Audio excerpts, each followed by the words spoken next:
Hey there. Don't forget to hit that like button and subscribe. You won't want to miss the bizarre roller coaster ride we're about to embark on. Ever wondered what your medieval neighbor might have been up to? Spoiler alert, it involves a lot more than farming and feasting. Picture this, a world where you could be executed for stealing a loaf of bread, or where trial by ordeal meant testing your faith by plunging your hand into boiling water. Yes, that was a thing. What about the myths that were believed so fervently that they shaped entire cultures? I mean, who wouldn't want to live in a world where unicorns were real, or where people thought that bathing was a surefire way to catch a nasty illness? Yeah, you heard that right. Let's dive into some truly grotesque practices that'll make your skin crawl. How about the bizarre, drowning, punishment of the 15th century? Or, consider the charmingly absurd pillow fight that involved two gladiators battling with heavy pillows stuffed with iron. Talk about a soft landing. And let's not even get started on the sexual curiosities of the past. Did you know that ancient Romans believed that certain animal parts could cure impotence? Or that in the Middle Ages, a woman could be punished for excessive flirting? So, what's the craziest thing you think you'll learn today?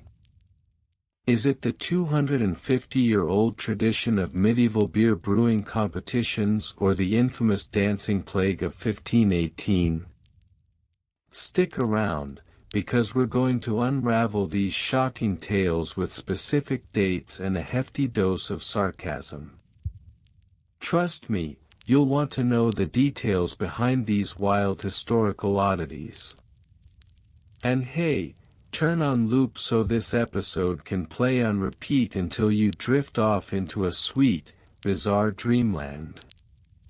In the annals of history, few tales are as riveting as that of medieval peasant soup stirring regulations, a saga of culinary control that would make even the most stoic historians chuckle.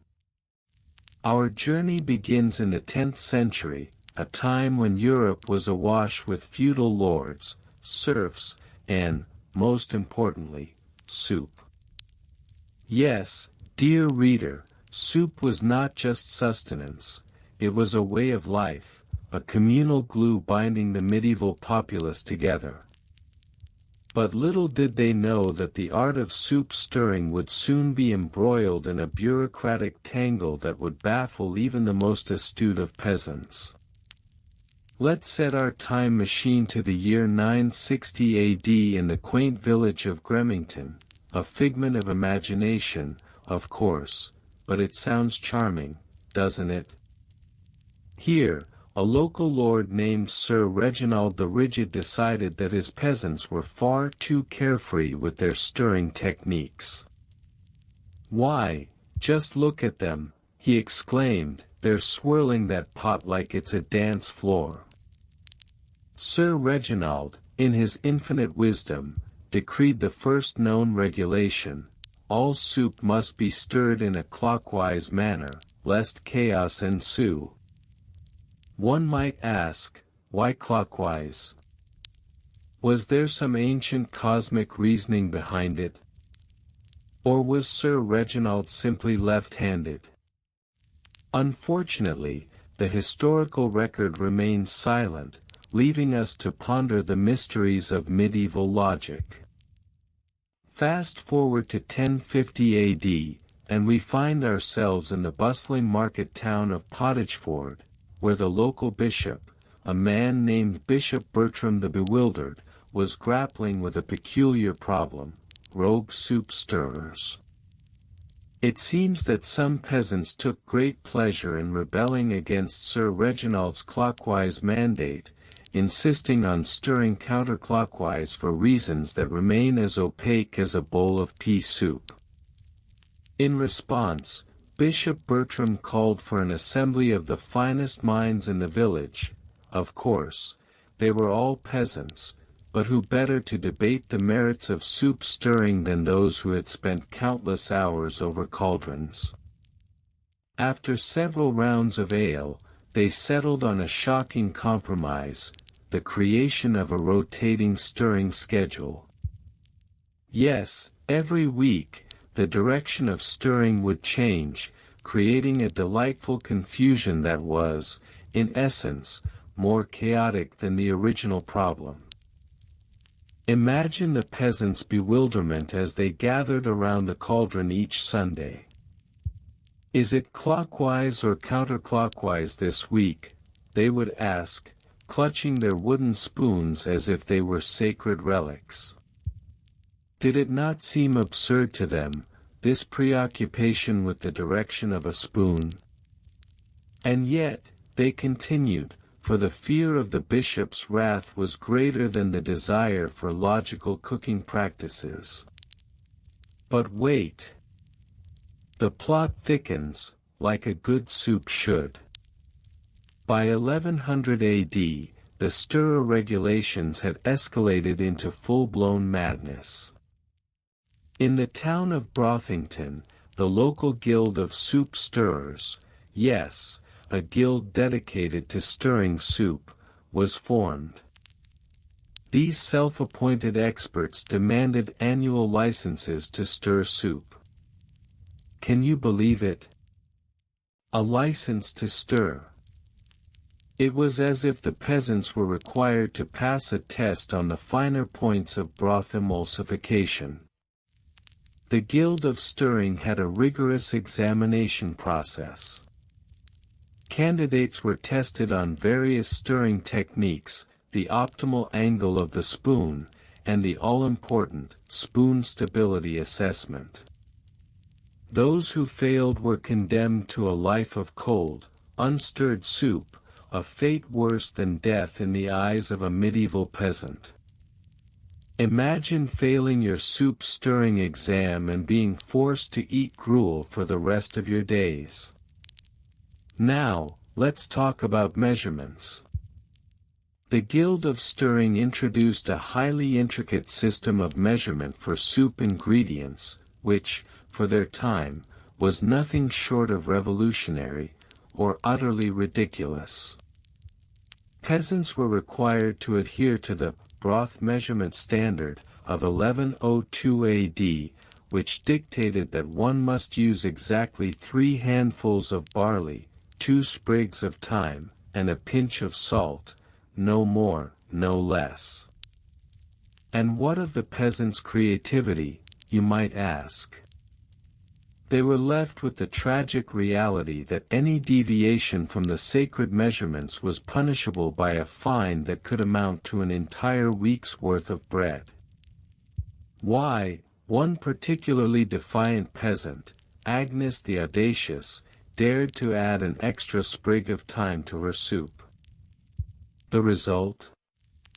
A public trial complete with an audience of aghast villagers, who gasped as the judge declared, "You have committed the heinous crime of thyme overreach."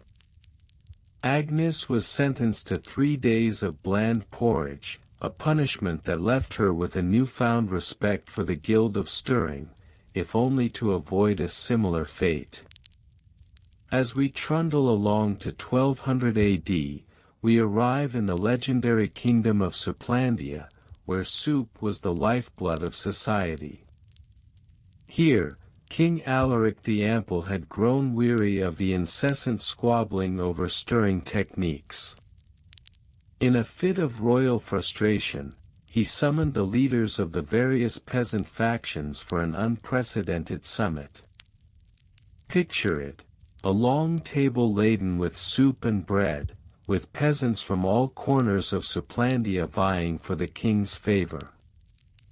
During this historic summit, King Alaric proclaimed, "Let there be peace among the soups." He proposed a truce, an annual soup-stirring festival, where peasants could showcase their best stirring skills without the shackles of regulations. The event would culminate in a grand competition, with the winner receiving a year's supply of barley and the coveted title of Supreme Stirrer. Can you imagine the sheer excitement?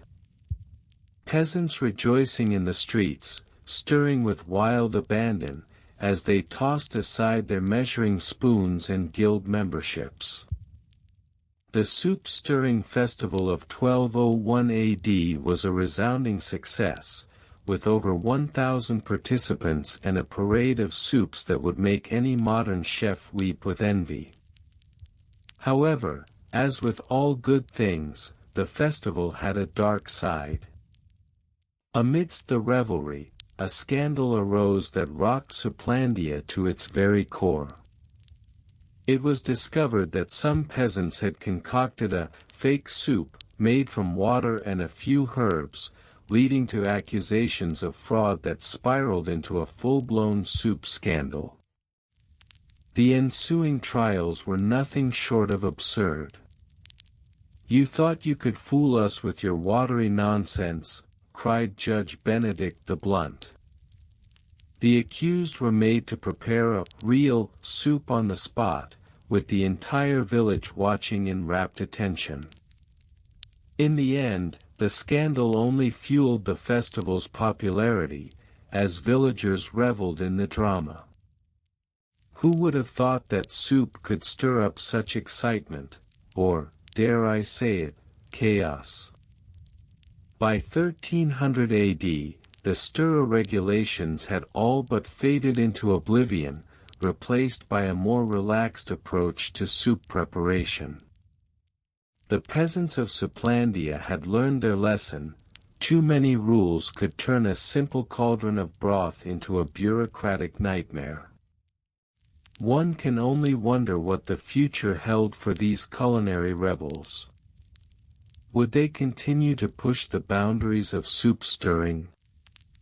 Would they ever dare to add a touch of spice or, heaven forbid, invent a new soup altogether?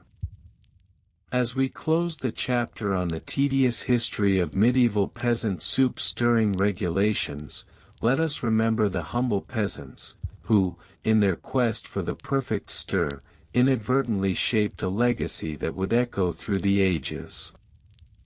And if you ever find yourself stirring a pot of soup, perhaps spare a thought for the medieval peasants who once stirred with such fervor. Just be careful to stir clockwise. You wouldn't want to face the wrath of Sir Reginald the Rigid, now would you? ### The tedious history of medieval peasant soup stirring regulations. In the grand tapestry of history, the humble act of stirring soup may seem trivial, but it reveals a fascinating intersection of social hierarchy, bureaucracy, and culinary tradition in medieval Europe.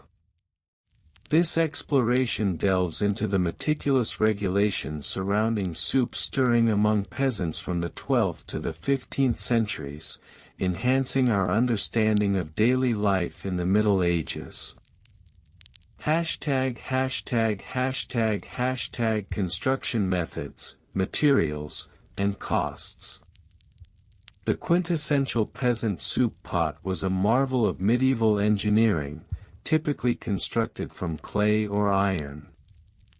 Clay pots, though more affordable, were prone to cracking when exposed to the heat of a roaring fire. Iron pots, on the other hand, were sturdier but could be prohibitively expensive, often costing a peasant a week's wages. 1. Clay pots. Materials: local clay, often mixed with straw to improve durability. Cost: 2 to 5 pennies, a pittance, yet a significant expense for many. 2. Iron pots. Materials: iron smelted from local mines. Cost: 12 to 20 pennies, enough to feed a family for several days. Peasants often relied on communal cooking pots, with several households pooling resources to purchase and maintain them. This communal approach not only reduced costs but also fostered a sense of community, albeit one governed by strict regulations. ##### bureaucratic rules and punishments. By the late 12th century, as towns began to form and population density increased, local governments felt the need to regulate soup stirring. The Soup Stirring Ordinance of 1275 stands out as a pivotal piece of legislation. It mandated the following. 1. Stirring frequency. Each pot must be stirred at least every 15 minutes to prevent burning. Failure to comply could result in a fine of 3 pennies, a significant sum for a peasant. 2.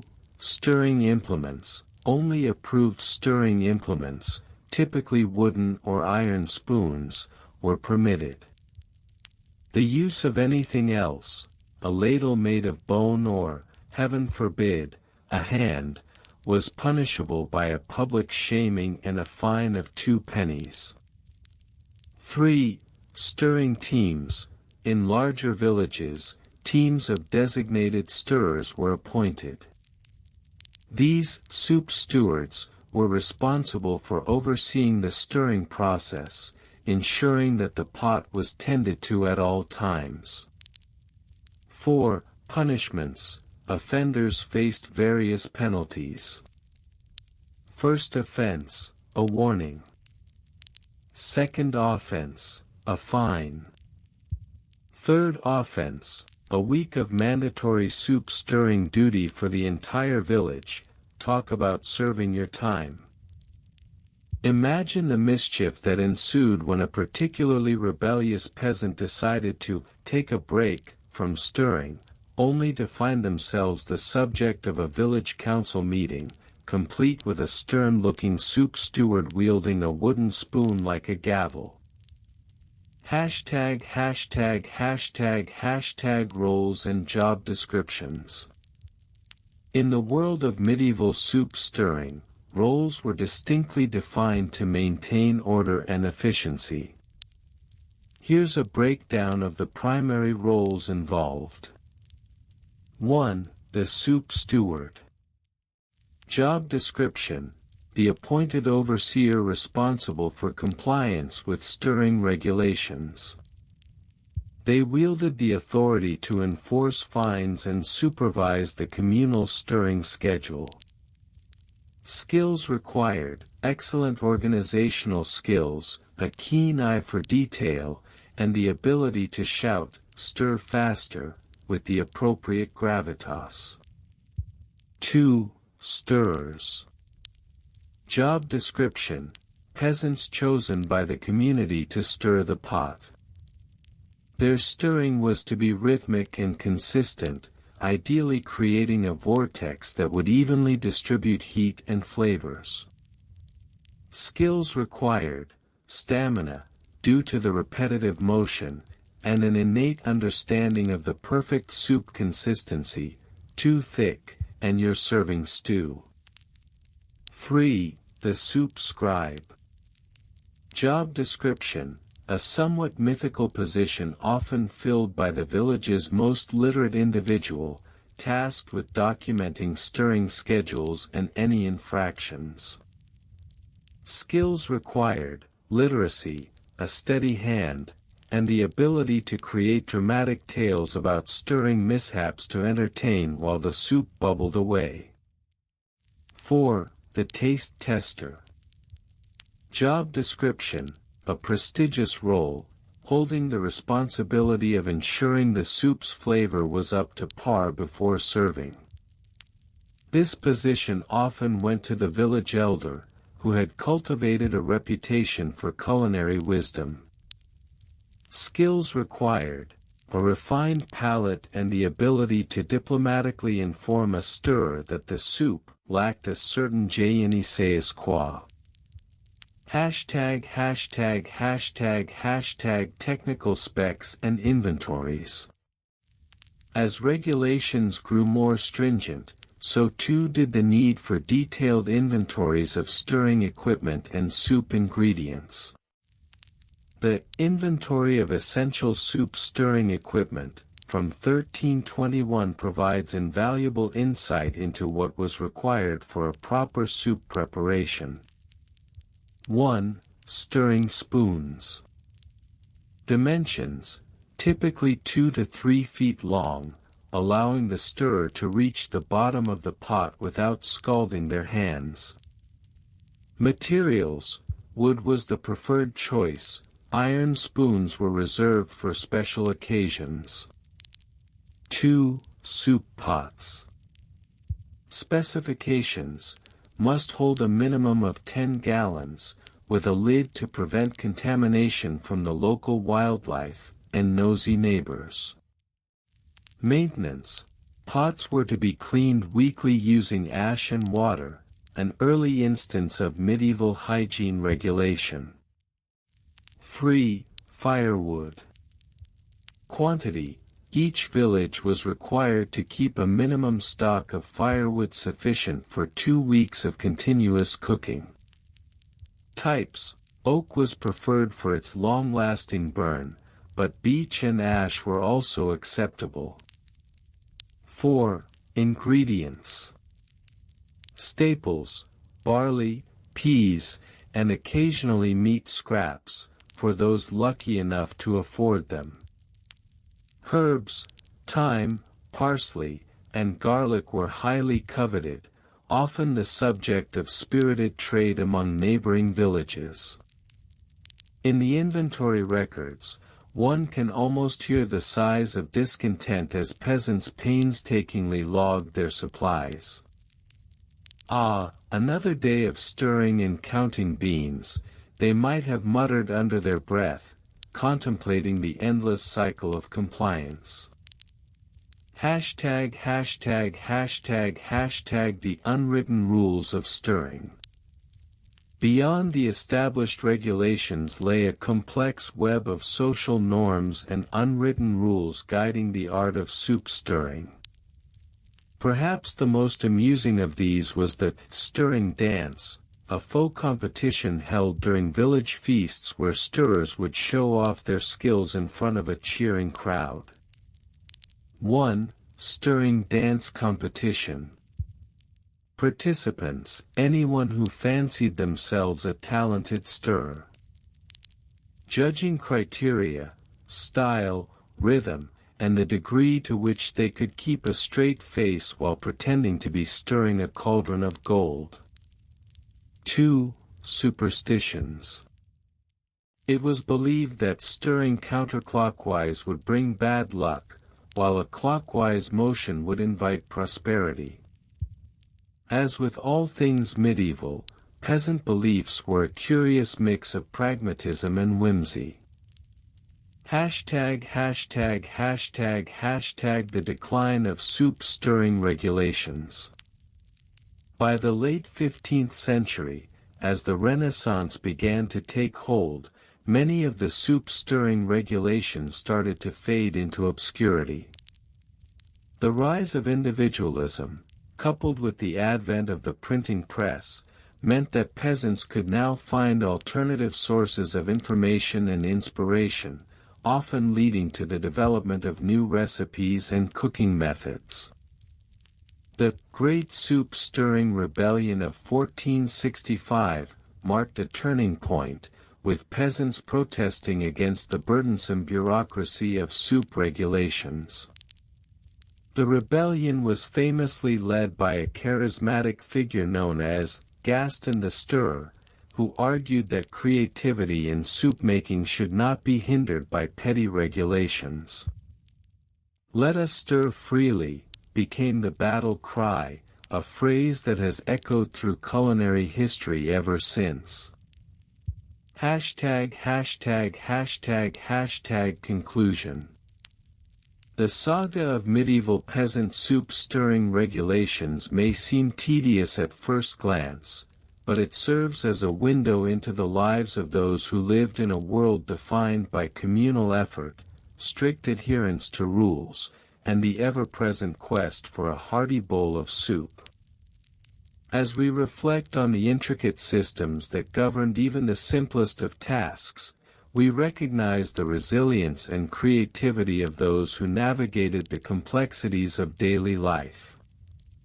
Their legacy, though perhaps overshadowed by grander historical events, reminds us of the importance of community, cooperation, and a good stirring technique, because, after all, a well-stirred soup is a well-fed community. And as for the next time you find yourself in the kitchen, consider this: every great soup begins with a single stir. Just try to keep it clockwise. The tedious history of medieval peasant soup stirring regulations. In the grand tapestry of the medieval period, one might assume that the great battles, the rise and fall of empires, and the romanticized tales of chivalry hold the most intrigue.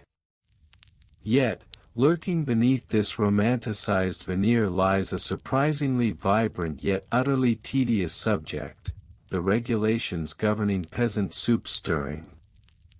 Yes, you read that right, soup stirring. A mundane task, perhaps, but one that was meticulously governed by an array of rules, construction methods, and bureaucratic oversight that would make even the most seasoned modern-day office worker weep with envy. ##### Construction methods and materials. Stone and timber construction, 1100s to 1300s. The very essence of a medieval kitchen was its hearth, the heart of any peasant's home. Typically built from local stone and timber, the construction of these kitchens often involved a simple rectangular design with a fire pit at its center. The materials were generally sourced from nearby forests and quarries, with costs being minimal for the peasant class, often no more than a few bushels of grain or labor exchanges. 1. Materials. Stone, locally quarried limestone or granite, often used for the chimney and hearth. Timber, oak or ash for the beams and supports, hardy enough to withstand the rigors of daily cooking. Clay, mixed with straw for the construction of ovens, which were sometimes used for baking bread to accompany the soup. 2. Estimated costs, circa 1200 AD. Stone, 1 to 3 pence per load. Timber, 2 to 5 pence per beam.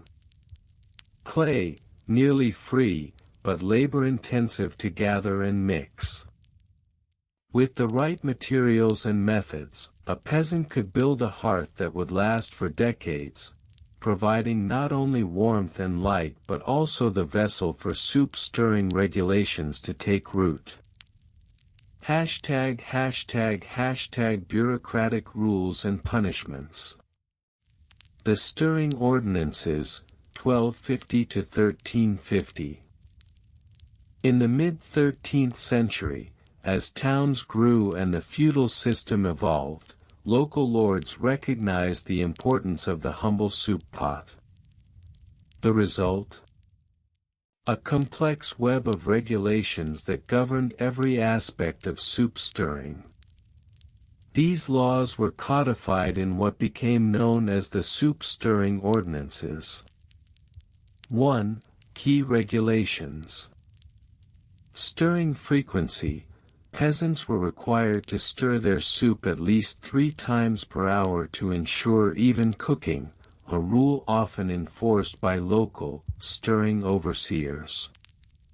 Utensil specifications: only wooden spoons of a certain length, no less than 14 inches, were permissible, as metal spoons could cause unwanted reactions with ingredients.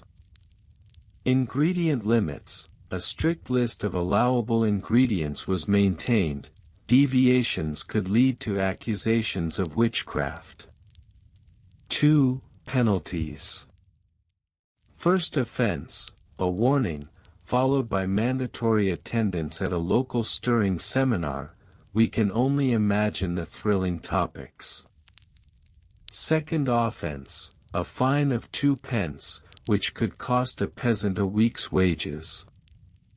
Third offense, public shaming and a day spent in the stocks, with fellow villagers encouraged to mock the offender's culinary skills.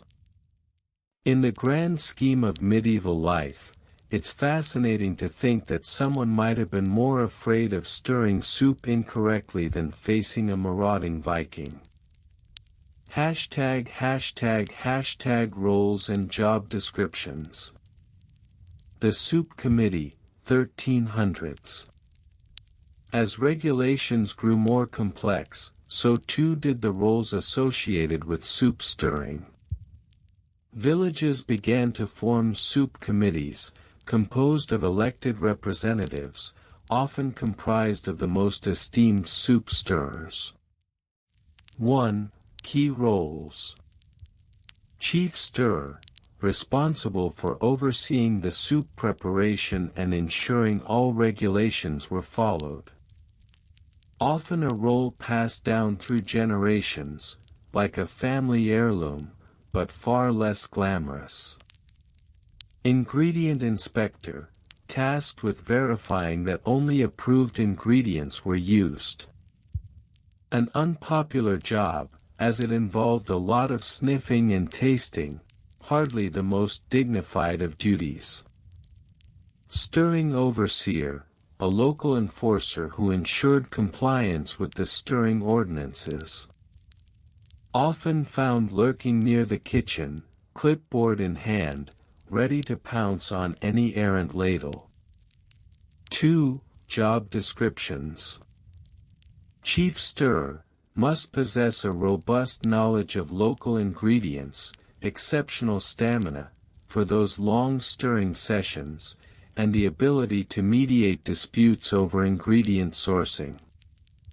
Ingredient Inspector should have a keen sense of smell, a discerning palate, and the courage to confront villagers over questionable ingredients, like the dreaded mystery meat. Stirring Overseer must be vigilant, with a penchant for paperwork.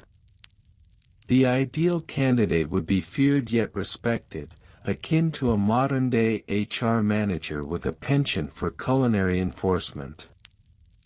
##### Technical specs and inventories. The Great Soup Inventory, 1380. In the late 14th century, as the regulations reached their zenith, the need for meticulous record-keeping became paramount. Villages began to maintain great soup inventories, detailing everything from the types of soup being prepared to the utensils used for stirring. 1. Technical specifications. Pot size must hold no less than 2 gallons, as a smaller pot would lead to insufficient soup for the village. Stirring speed, a minimum of 45 revolutions per minute, RPM. This was scientifically derived from the best practices of local chefs and, surprisingly, the theories of early physics. Temperature control, a focus on maintaining a simmering temperature of 160 degrees Fahrenheit to prevent spoilage, with the occasional use of rudimentary thermometers crafted from sticks and string. 2. Sample inventory. Wooden spoons, 50, various lengths. Clay pots, 30, uniform size. Vegetables on hand, 200 pounds of turnips, 150 pounds of carrots, and 100 pounds of cabbage, because who doesn't love a good vegetable medley? Mystery meat, 10 pounds, subject to inspection, no questions asked. Conclusion, the legacy of soup stirring regulations. As we piece together this absurdly detailed yet often overlooked aspect of medieval life, it becomes clear that even the most mundane tasks were subject to a labyrinth of rules and bureaucratic oversight. The regulations surrounding soup stirring were not merely about culinary practices, they reflected the broader social order, the need for community cohesion, and the never-ending quest for culinary perfection, even if that perfection was often just a bubbling cauldron of vegetables and the occasional suspicious meat. In the end, these regulations ensured that the art of soup stirring became a point of pride, a symbol of order amidst the chaos of medieval life. So next time you find yourself stirring a pot of soup, take a moment to reflect on the medieval peasants who came before you, their lives dictated by the whims of stirring ordinances and the fear of public shaming.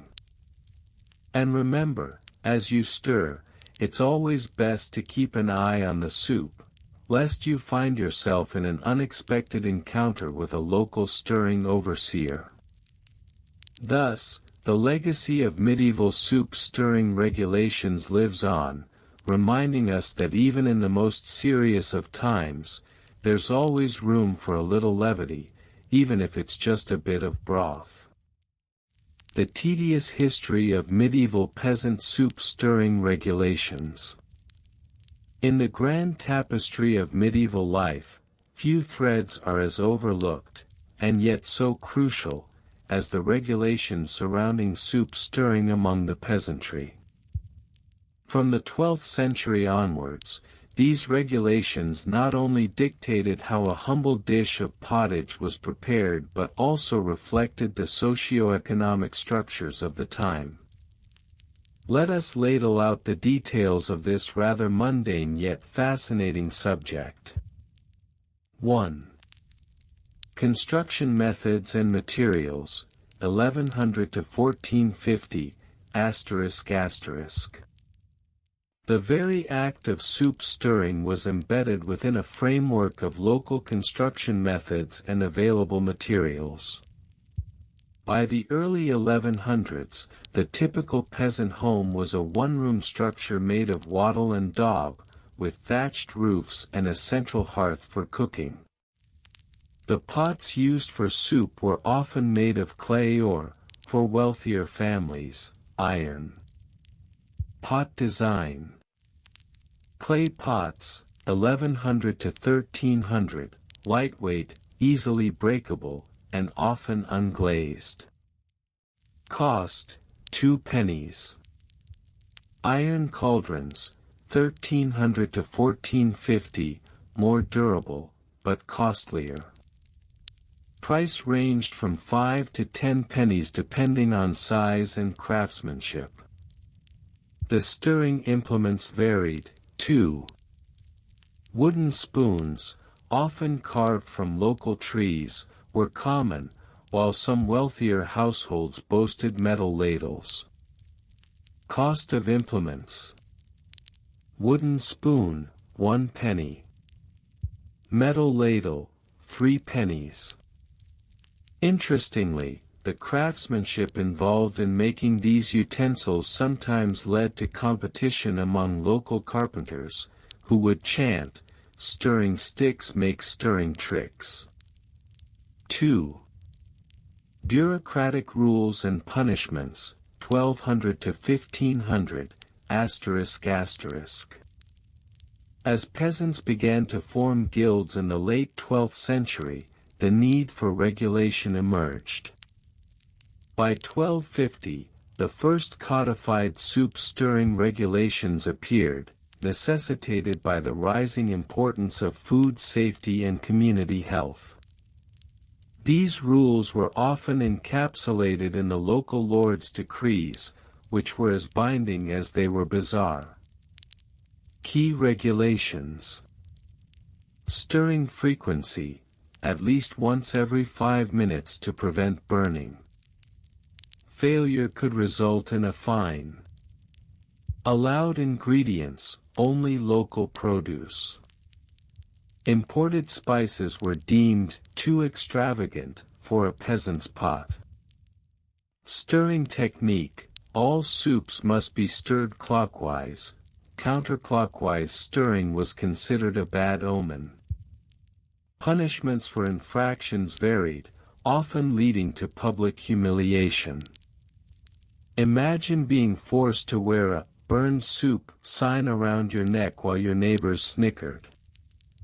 Repeat offenders faced harsher consequences, including a day in the stocks, a punishment that definitely left a mark, both physically and socially. 3. Roles and job descriptions, 1350 to 1500, ****.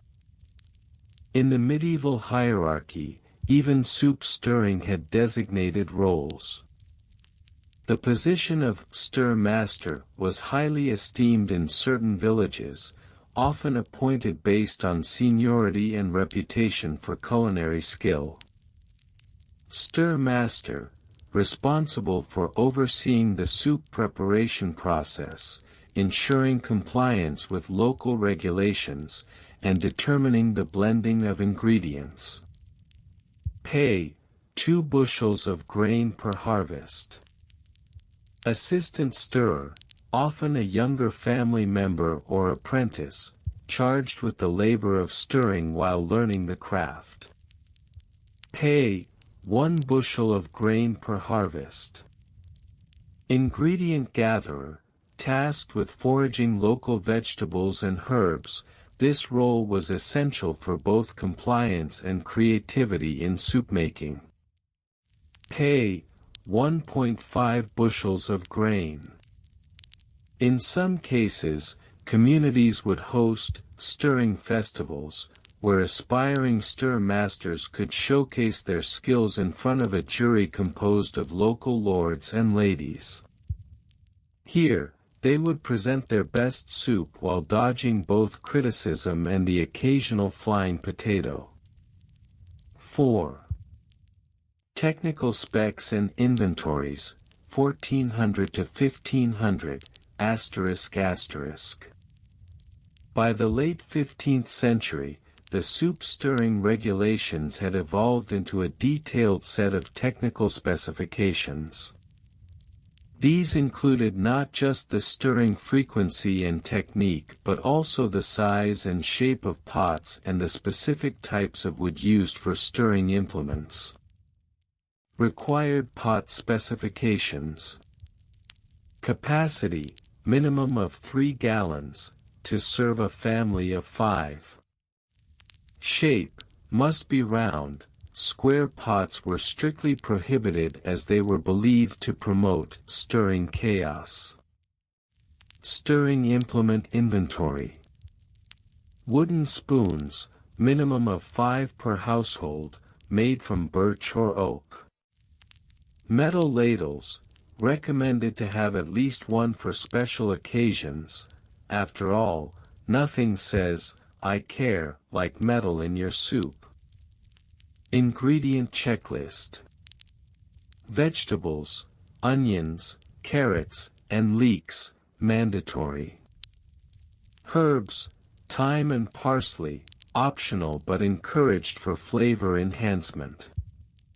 In an age where documentation was scarce, local scribes often recorded these specifications in leather-bound tomes, which could be mistaken for medieval cookbooks if not for the stern warnings about stirring techniques. 5. The role of guilds, 1300 to 1500, ****. As soup stirring regulations became more complex, so too did the guilds. In 1345, the Guild of Stirring Artisans was established in several regions, aiming to standardize practices and protect the rights of soup makers. Guild membership benefits. Access to exclusive recipes. Protection from unfair fines imposed by local lords. Participation in annual stirring competitions, where the grand prize was a coveted golden ladle. The guild meetings were often lively affairs, with members debating the merits of various ingredients while enjoying a hearty bowl of the official guild soup.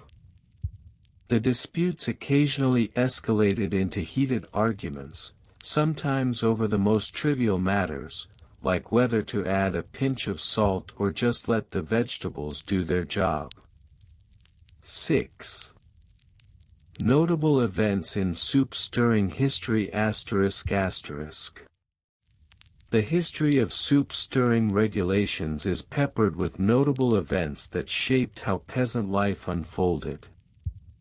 The Great Soup Riot of 1387, a protest against overly stringent stirring regulations, led to a massive uprising in the village of Eldermere. Peasants threw their wooden spoons at the lord's castle, demanding more lenient rules. The protest was quelled, but the lord agreed to lower fines for the next 3 years, an early win for the proletariat. The Stirring Conference of 1452, held in Canterbury, this gathering brought together the best stir masters and guilds from across the region. Debates raged over the legality of counterclockwise stirring, resulting in a resolution that would last for decades. The invention of the stirring wheel, 1480, an enterprising inventor created a manual stirring wheel, which quickly became popular. However, it was promptly banned by traditionalists who claimed it took the soul out of soup stirring. Cue the dramatic sighs. 7. The decline of regulations, 1500 onwards, ***. By the dawn of the 16th century, the rigid soup stirring regulations began to wane. The rise of the Renaissance and a growing emphasis on individualism meant that the once strict oversight over soup-making practices became less important. Culinary freedom, peasants began to experiment more, mixing exotic spices and embracing new cooking techniques.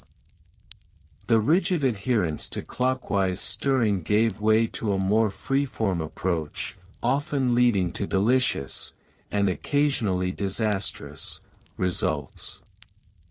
The end of guilds.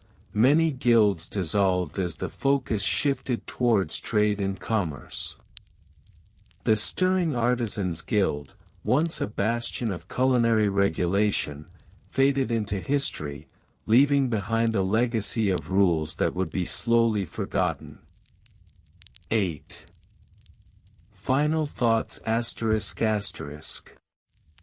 The history of medieval peasant soup stirring regulations may seem trivial at first glance, yet it reveals much about the societal landscape of the time. From the construction of pots to the roles of guilds, every aspect of soup stirring was tightly woven into the fabric of medieval life. Soup was more than just sustenance, it was a cultural touchstone, a reflection of community, and sometimes, a reason for rebellion. So next time you stir your pot, remember the peasants of yore who took their stirring duties seriously. After all, you never know when you might find yourself at the center of a soup-related scandal. In conclusion, while we may no longer face the threat of a fine for improper stirring, perhaps we should all take a moment to appreciate the humble pot of soup, a dish that, through all its regulations and histories, remains a universal comfort food. And as we say in the stirring community, a well-stirred pot is a happy pot. ### The tedious history of medieval peasant soup stirring regulations. In the grand tapestry of medieval life, few tasks were as vital, and yet as undervalued, as the stirring of soup. While knights jousted and nobles feasted, the humble peasant was bound by a series of regulations that dictated how, when, and with what materials they could stir their daily broth. This history, while seemingly dull, reveals a complex interplay of construction methods, bureaucratic rules, job descriptions, and technical specifications that govern this essential activity. ###### Construction methods and materials. In the 12th century, soup was a staple of the medieval diet, primarily made from whatever vegetables were in season and any meat that might have been left over from the Lord's tables. The pots used for soup were generally constructed from clay or iron, with each material having its pros and cons. Clay pots were cheap and easy to produce, costing approximately 2 pence each, but they were prone to cracking over an open flame. Iron pots, on the other hand, were durable but significantly more expensive, costing around 12 pence. The stirring sticks, known as stirring rods, were typically made from locally sourced wood, often oak or ash, as these were plentiful in the forests surrounding most villages. The length of a stirring rod was standardized at about 3 feet, allowing for optimal stirring without risk of splashing. ##### Costs. The cost of soup preparation was a significant consideration for peasants. A typical pot of vegetable soup might include 1 pound of barley, 1 penny. 1 pound of root vegetables, carrots, turnips, 1 penny. A few scraps of meat, 2 pence. Herbs and seasonings, 1 penny. Thus, the total cost of a pot of soup was about 5 pence, a significant investment for a family living on a meager income. Peasants often resorted to barter, trading labor or goods for the ingredients they could not afford outright. If a peasant wanted to stir their soup in style, they might even consider a luxury item such as salt, which could run up to 4 pence per ounce. ##### Bureaucratic rules and punishments.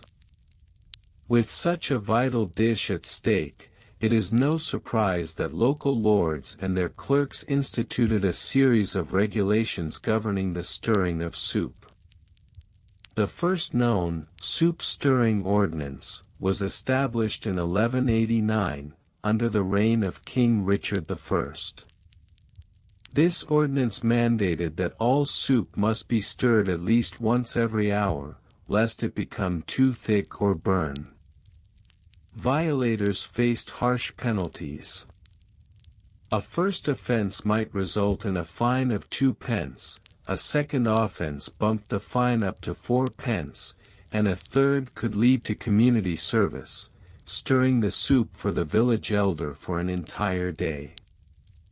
The infamous stirring court, formed in 1205, was notorious for its strict adherence to these rules, often sending peasants to the stocks for repeated offenses. The regulations didn't stop at the stirring itself. There were also rules about the cleanliness of the stirring rods. A rod found to be unwashed after a stirring session could lead to a 1 penny fine. It was a grim reminder that cleanliness was not just next to godliness, it was also next to financial ruin. #### Roles and job descriptions. In the medieval peasant community, the role of the soup stirrer was not merely a chore but a respected position. The stirring overseer was often a middle-aged woman, typically the matriarch of a family, who had the experience necessary to ensure the soup was well prepared. The job description included monitoring ingredients, ensuring that the correct ratios of barley, vegetables, and meat were used. Stirring protocol, adhering to the hour-long stirring rule and employing the correct technique, preferably a counterclockwise motion to ward off bad spirits. It was believed that stirring clockwise invited misfortune. Quality control, tasting the soup at regular intervals and keeping a record of its consistency. There was also the stirring assistant, often a younger family member, tasked with fetching ingredients and cleaning the cooking area. This position was considered a rite of passage, with children often eager to earn their first penny for a successful soup stir. Technical specs and inventories. A well-stirred pot of soup was a thing of beauty, and as the years went by, the technical specifications for both pots and stirring rods became increasingly formalized. By 1250, the following standards were recorded. Pot dimensions. A standard soup pot had a diameter of 12 inches and a depth of 8 inches. Stirring rod specifications must be crafted from hardwood, approximately 3 feet in length, and 1 inch in diameter. Moreover, an inventory of soup ingredients was often required to be submitted to the local Lord Steward every month. This was not merely a bureaucratic formality but a means of ensuring that all peasant families contributed to the community soup pot, which was a vital source of sustenance during hard times. Record keeping and accountability. From 1250 onward, records of soup stirring were kept meticulously. The soup ledger, a large parchment book, was maintained by the village clerk. This ledger detailed the names of families, the frequency with which they stirred their soup, any fines levied for infractions. It was said that the soup ledger was consulted more often than the local church's records, leading to the joke among villagers that he who stirs best, stirs most, emphasizing the importance of stirring regulations over spiritual matters. The flourishing of soup culture. Despite the rigorous regulations, or perhaps because of them, a unique soup culture flourished among medieval peasants. Annual soup festivals were held to celebrate the harvest, where villagers would come together to share their best recipes. Such events often included contests, with prizes for the best stirred soups. By the late 14th century, peasants began to take pride in their stirring techniques. Some even developed innovative stirring methods, such as the double whirl, which was said to enhance flavor, though local authorities often frowned upon such deviations from the standardized practices. A shift toward modernity. By the late 15th century, as the Renaissance began to sweep across Europe, the rigid soup stirring regulations began to soften. The rise of the merchant class brought wealth and a desire for culinary experimentation. Soup, once strictly regulated, became a canvas for creativity. The last known soup stirring ordinance was repealed in 1492, the same year Columbus sailed the ocean blue, and perhaps the sea of culinary freedom. The world of soup began to embrace a more democratic approach, where taste outweighed regulation. Still, some old-timers could be heard grumbling about the good old days of soup stirring when a ladle was a ladle, and a stirring rod was a stirring rod. Conclusion. Thus, the tedious history of medieval peasant soup stirring regulations unfolds as a tale of frugality, community, and occasionally absurd punishment. It reminds us that even the simplest of tasks can be laden with the weight of bureaucracy. As we enjoy our modern soups, let us raise a spoon to those unassuming peasants whose stirring efforts kept their families nourished and their communities vibrant, often at the cost of their freedom to stir as they pleased. After all, a well-stirred pot today owes a tip of the ladle to those who came before us, navigating a world of rules where even soup was not free from the iron grip of regulation. The tedious history of medieval peasant soup stirring regulations, a broth of bureaucracy. Ah, medieval peasant life, the picture we get is often one of pastoral bliss, with villagers merrily singing songs while toiling in fields of golden wheat. Yet, beneath this idyllic veneer lies a world governed by an extensive web of regulations, particularly when it comes to the art of soup stirring. Yes, you read that right. The humble act of stirring soup was once a matter of solemn law and bureaucratic oversight, and it's high time we ladled out the details. Regional variations over time, the stews of yore. To understand the sheer absurdity of medieval soup stirring regulations, one must first appreciate the regional variations that existed throughout Europe. The French had their pot au feu, a hearty concoction of meat and vegetables simmered to perfection. The Germans, on the other hand, favored their sauerkraut soup, a tangy delight that could clear sinuses and social gatherings alike. Meanwhile, the English opted for a more robust gruel, a mix of whatever leftovers were available, often flavored with the tears of the cook. Each region had its own set of unwritten, and often written, rules that governed not just the ingredients of the soup but the very act of stirring it. In the Kingdom of France, for example, a royal edict from Louis IX mandated that all soup must be stirred counterclockwise on Sundays to honor the Holy Trinity, an edict that left many a peasant scratching their heads and stirring their pots in confusion. Over in England, King Henry III issued a similar decree but, in a fit of supreme irony, insisted that only the eldest son in a household should handle the stirring. One can only imagine the sibling rivalry that ensued when the youngest son, armed with a wooden spoon, attempted to stage a coup in the kitchen. Laws, edicts, taxes, ledgers, the bureaucratic broth.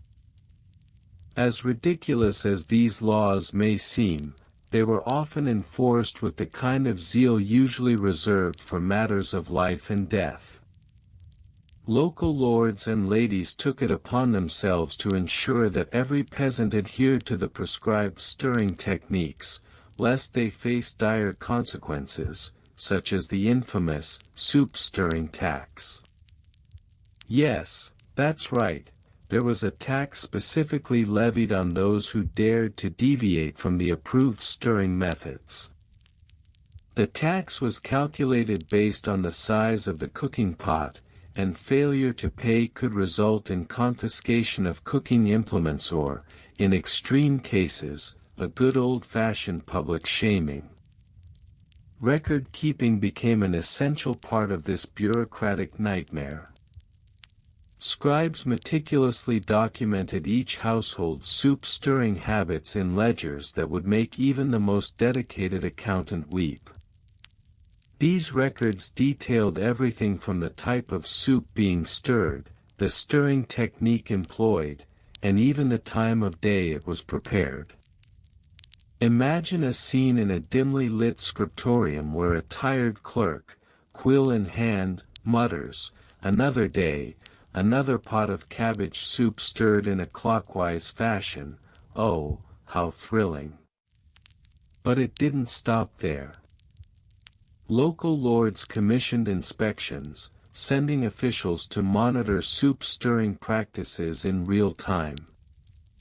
These inspectors, known as stirring wardens, wielded their authority like a ladle in a cauldron, ready to dish out punishment for any infractions. The mere presence of a stirring warden could send shivers down the spines of unsuspecting peasants, who would scramble to ensure their soup was stirred according to regulation. Logistics and supply chains, the great soup economy. In this pre-industrial age of soup regulation, logistics and supply chains took on a whole new meaning. The ingredients for the villagers' soups had to be sourced, often from local markets where traders hawked their wares with the fervor of modern-day infomercial hosts. Peasants would rise with the sun to barter for the freshest vegetables, often engaging in long debates over the quality of turnips or the ripeness of tomatoes.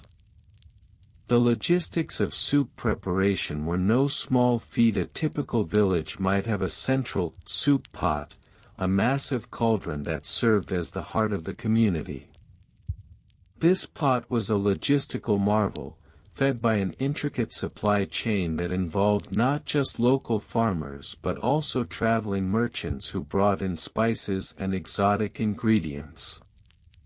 Imagine the excitement when a merchant arrived with saffron, a spice so rare it was worth its weight in gold, if only it could be added to the standard peasant soup of cabbage and potato.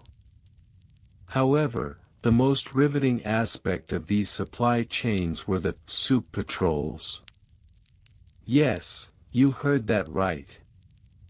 To ensure that no one was skimping on ingredients or, heaven forbid, stirring with substandard utensils, teams of inspectors would traverse the countryside, checking on the quality of the produce and the legitimacy of the stirring practices. If a peasant was caught with an inferior carrot, they might find themselves at the mercy of the local lord, facing fines or, in particularly heinous cases, being forced to share their soup with the entire village as a form of public penance.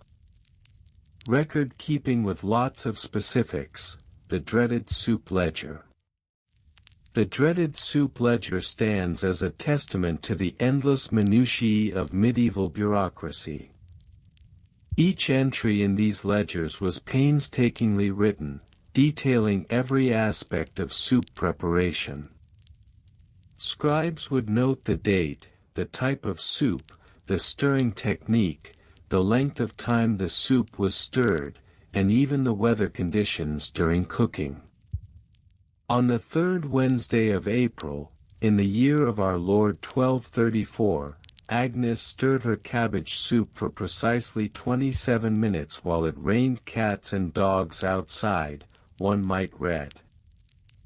Each village had its own unique system of record keeping.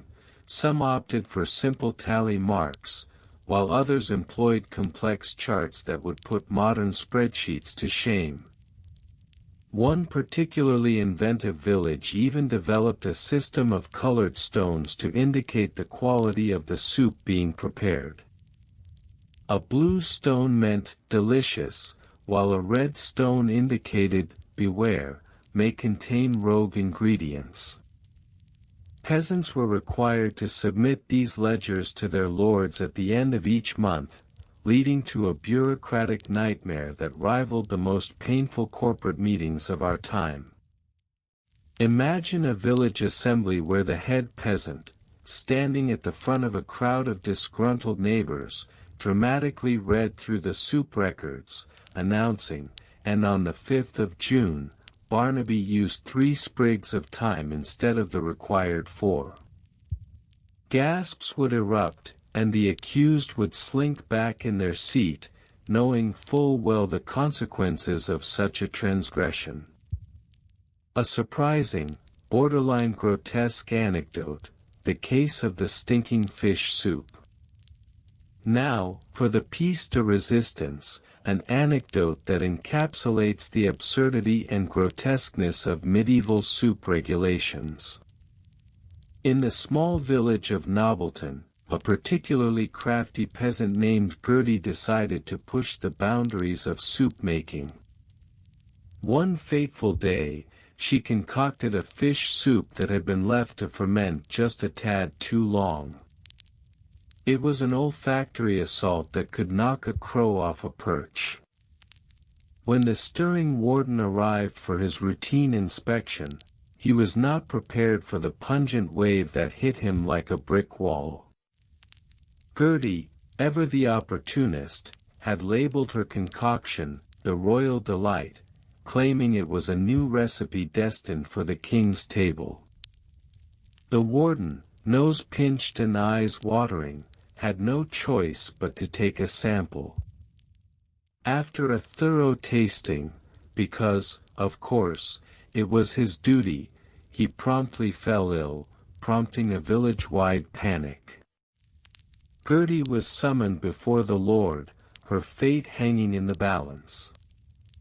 In a twist of fate worthy of a Shakespearean comedy, the Lord was so intrigued by the scandal that he declared Gertie's fish soup a delicacy, sparking a new trend in culinary arts. The village was suddenly known as the home of stinking fish soup, attracting curious nobles from far and wide, all eager to sample the infamous dish. In the end, Gertie not only avoided punishment but became a local legend, her soup-stirring practices celebrated rather than scorned. Thus, the very regulations that sought to control the humble act of stirring soup inadvertently birthed a culinary phenomenon.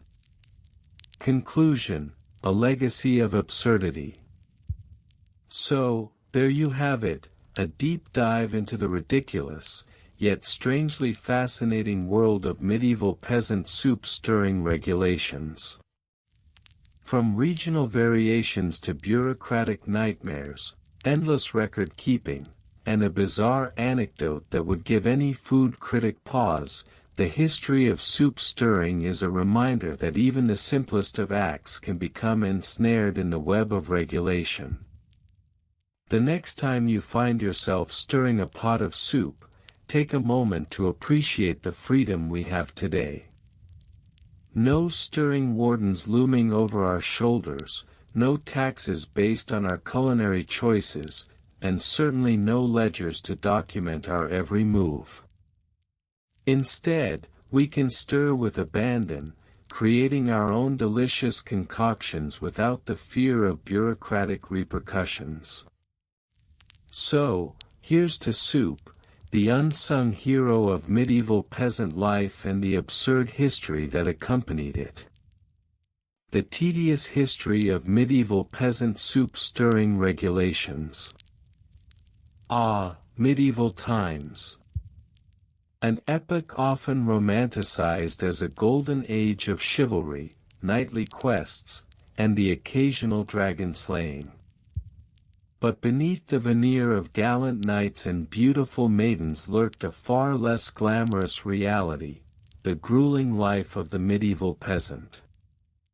At the heart of their existence, besides the ever-present gnawing of hunger, was one essential, yet astonishingly regulated, activity: soup stirring. Yes, you read that right. The art of stirring soup was as tightly controlled as the distribution of gold coins in the royal treasury. So, grab your wooden ladle, and let's dive into the murky waters of soup-stirring regulations. Regional variations over time. First, let's address the geographical smorgasbord of medieval soup-stirring practices. In England, the broth-keeping ordinances of 1292 mandated that every village had to establish a stirring guild. The guild's primary purpose: to ensure that each pot of stew was stirred a minimum of 3 times before serving, no more, no less. Too few stirrings would result in an unevenly cooked porridge, potentially leading to a peasant uprising, while too many could cause the broth to become overly frothy, disrupting the delicate balance of flavors. Over in France, the approach to soup stirring was a tad more relaxed, as you might expect from a nation famous for its culinary arts. The Decree of Pottage issued in 1345 allowed for a more artisanal approach. Peasants were encouraged to personalize their stirring techniques, resulting in a delightful medley of flavors and textures. However, this laissez-faire attitude came with its own set of problems. Some villages became infamous for their stirring duels, where peasants would compete to see who could create the most extravagant broth. In one particularly notorious case, a local champion named Pierre the Potent was rumored to have made a soup so fragrant that it caused 3 neighboring villages to abandon their homes in search of the source of the aroma. Laws, edicts, taxes, ledgers. The legal framework surrounding soup stirring was as complex as any medieval code of chivalry.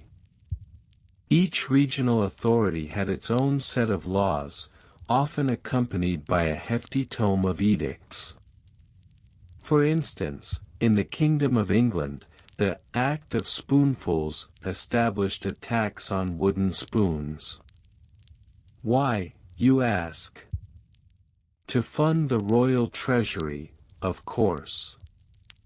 This was no small matter, as the wooden spoon industry was booming, with craftsmen producing varying sizes and shapes to cater to the diverse stirring styles of the populace.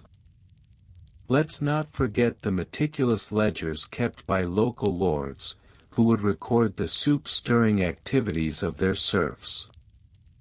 These ledgers were not mere records but detailed accounts of daily life, including the number of stirrings, the type of ingredients used, and, for some reason, the number of rats spotted in the vicinity of the cooking pots. The penalties for failing to adhere to the stirring regulations could be severe. A peasant caught not stirring their soup properly could find themselves facing a fine equivalent to a week's worth of rations, or worse, being forced to attend a 3-hour seminar on the art of proper ladling. Logistics and supply chains. Ah, the logistics of medieval soup stirring. You may think that stirring soup is a simple task, but let's not underestimate the complexities involved. The supply chain for ingredients was nothing short of a logistical nightmare. Imagine a peasant trying to gather carrots, onions, and herbs while dodging the local lord's tax collectors. Some villages even established soup supply routes, where designated peasant couriers would transport fresh produce under the cover of darkness to avoid the prying eyes of the authorities.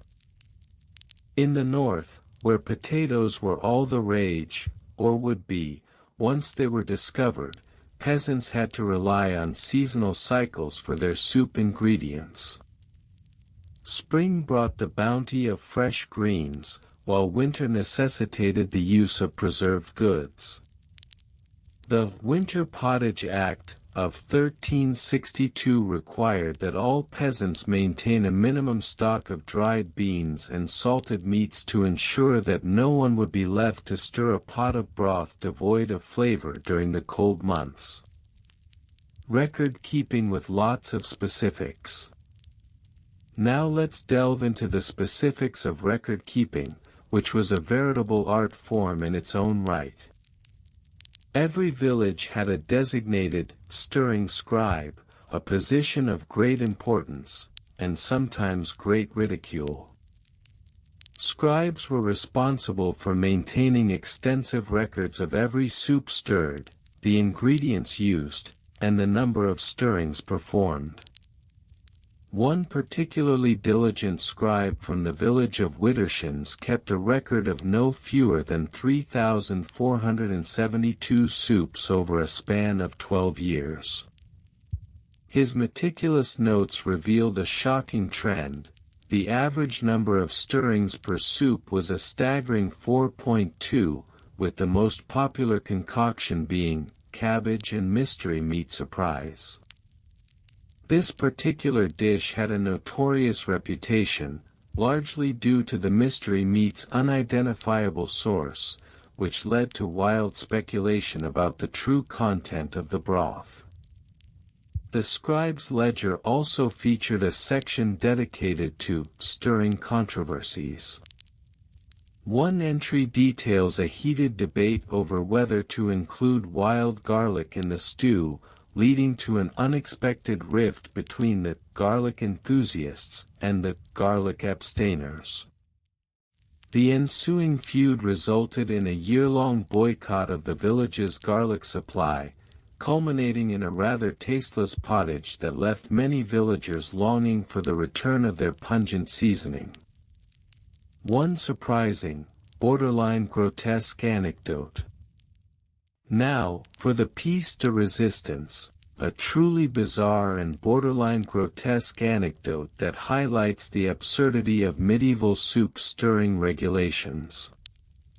In 1387, the village of Grimspittle was shaken to its core when a local woman named Agatha the Unlucky found herself at the center of a stirring scandal.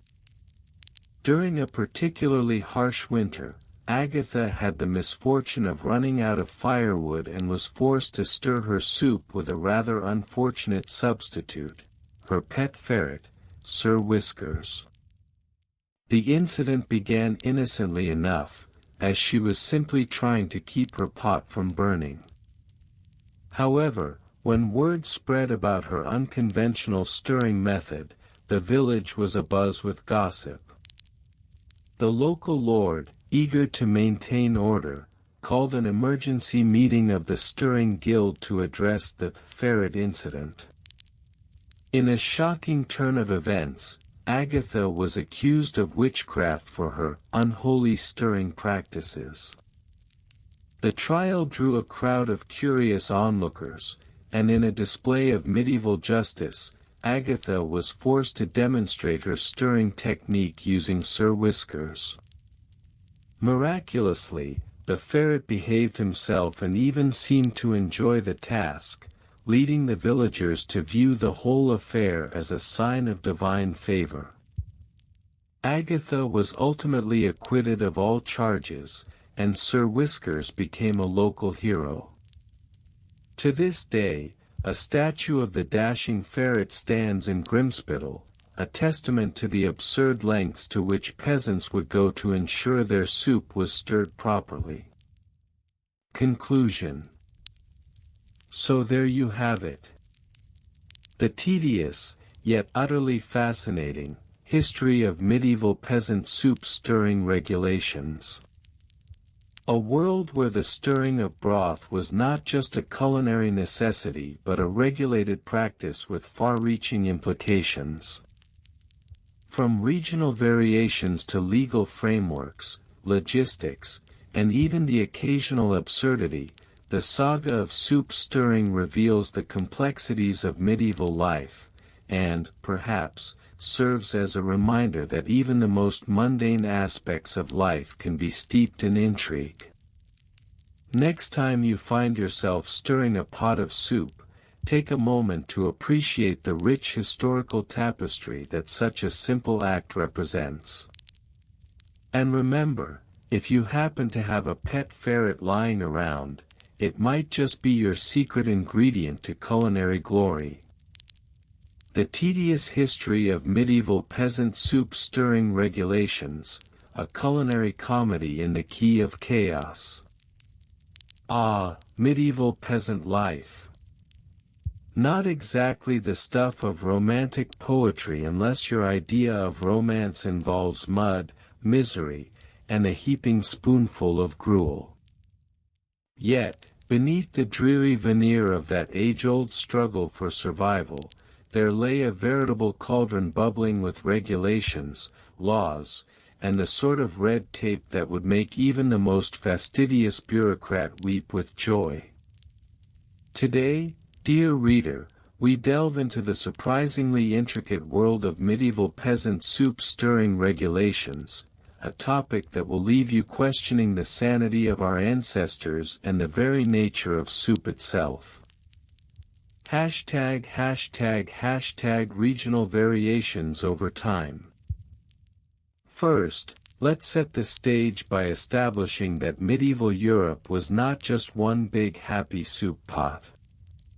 Oh no, like any good recipe, it was a melange of regional variations that would make even a Michelin star chef weep in confusion. In England, for example, the classic leek and potato soup, known as pottage, was a staple. The stirring of this pottage, however, was governed by specific local ordinances. In the South, a law mandated that the pot be stirred clockwise to ensure good fortune, because nothing says prosperity like a well-stirred pot of boiled greens. Meanwhile, in the northern territories of Scotland, the regulations took on a more pragmatic tone. Here, the law dictated that soup stirring could only occur during the full moon, an edict thought to enhance the flavor of the broth through lunar magic.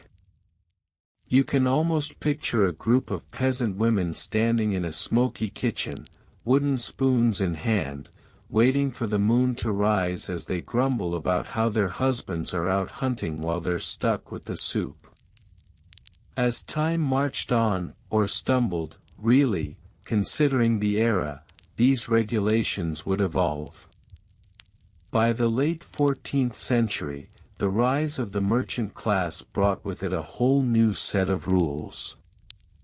Enter the pottage tax, a charming little levy imposed on anyone caught stirring their soup without a proper license. Imagine the look on a peasant's face when he realized he had to pay a fee just to keep his soup from becoming an unregulated cauldron of chaos. #### laws, edicts, taxes, ledgers. Let's dive deeper into the murky waters of medieval law and see what was cooking, pun entirely intended. The legal landscape was as convoluted as a bowl of overcooked noodles, with a multitude of edicts governing the humble practice of soup stirring.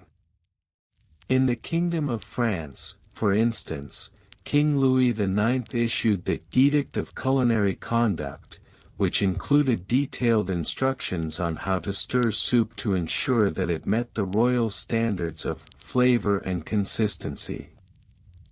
This law was so comprehensive that it was rumored to have been written on a scroll that unfurled like a very awkward, unending tablecloth.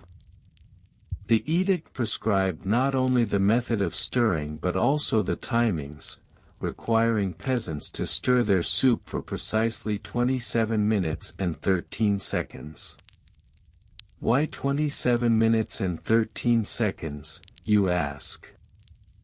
Well, historians still debate this point, but some suspect it was simply an arbitrary number selected by a particularly bored scribe who wanted to see if anyone was paying attention. Naturally, these regulations had financial implications. Enter the soup compliance tax, a fee that required peasants to pay a tribute to the lord of the land for the privilege of stirring their soup in a proper manner. The ledgers of the time, which, let's be honest, were probably more exciting than a day-old loaf of bread, were filled with entries detailing the income from this tax. John of the Northfield, 2 pence for unauthorized clockwise stirring.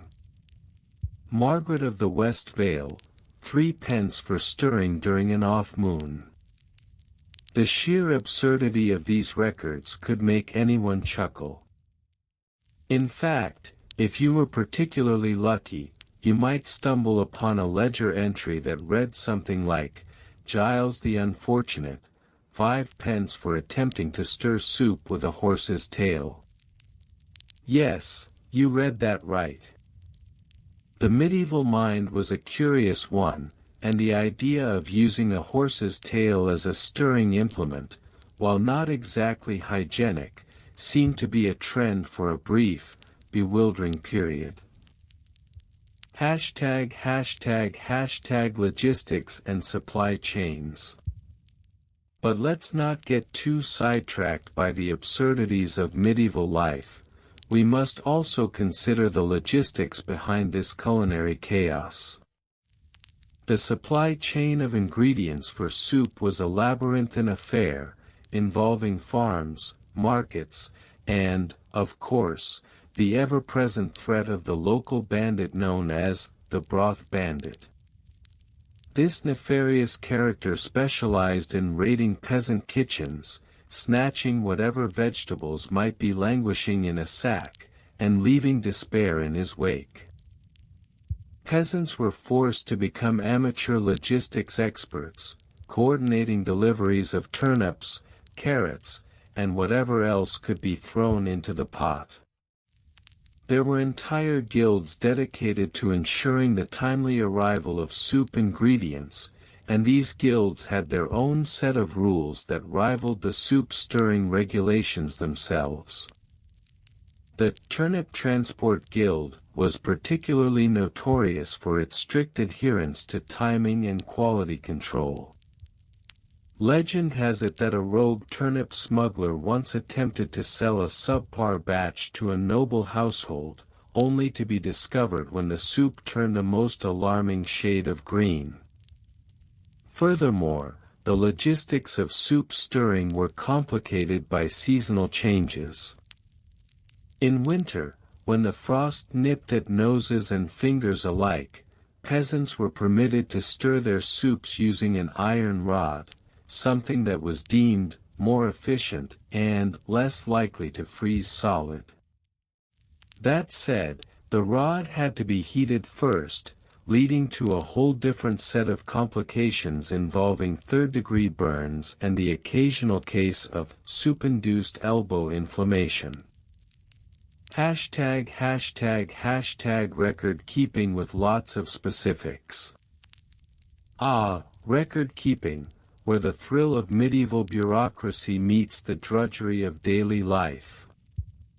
The medieval peasant's existence was not only filled with backbreaking labor but also with the joy of filling out endless forms, if only they had known about the thrill of online databases.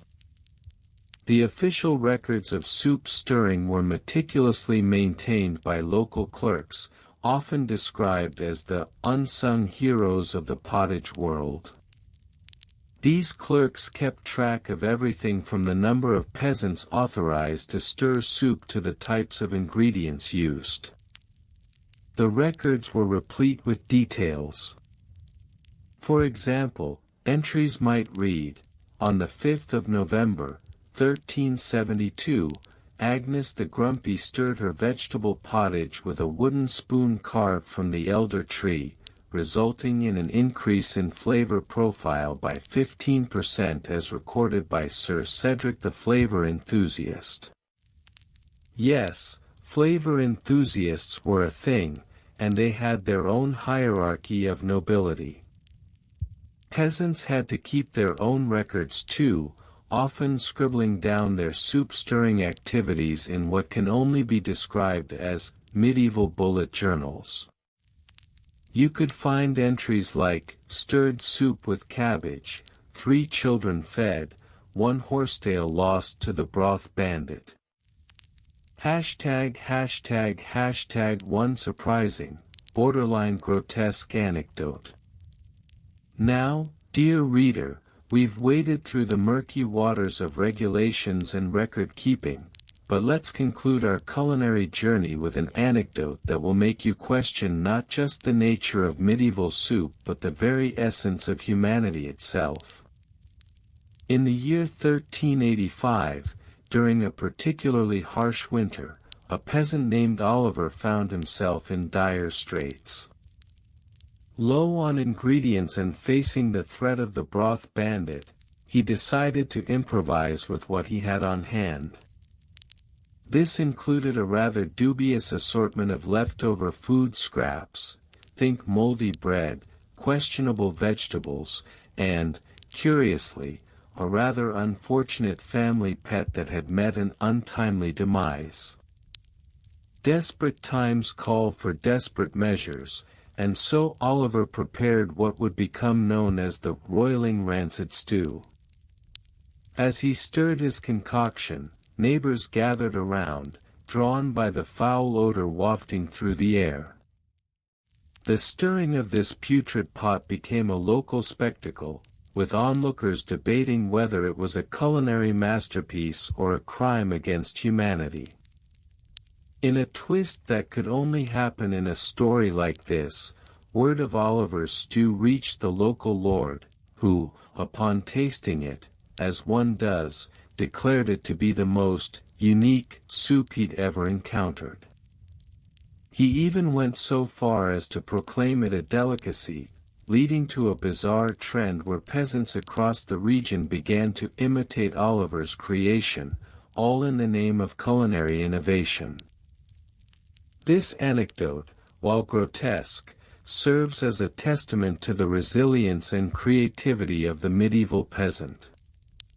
In a world where soup stirring was regulated to the point of absurdity, it's almost poetic that something as simple as a pot of leftovers could spark a culinary revolution, even if it was born from desperation.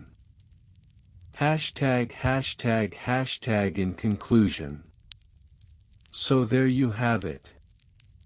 The tedious history of medieval peasant soup stirring regulations, an exploration of the absurd, the bureaucratic, and the downright bizarre.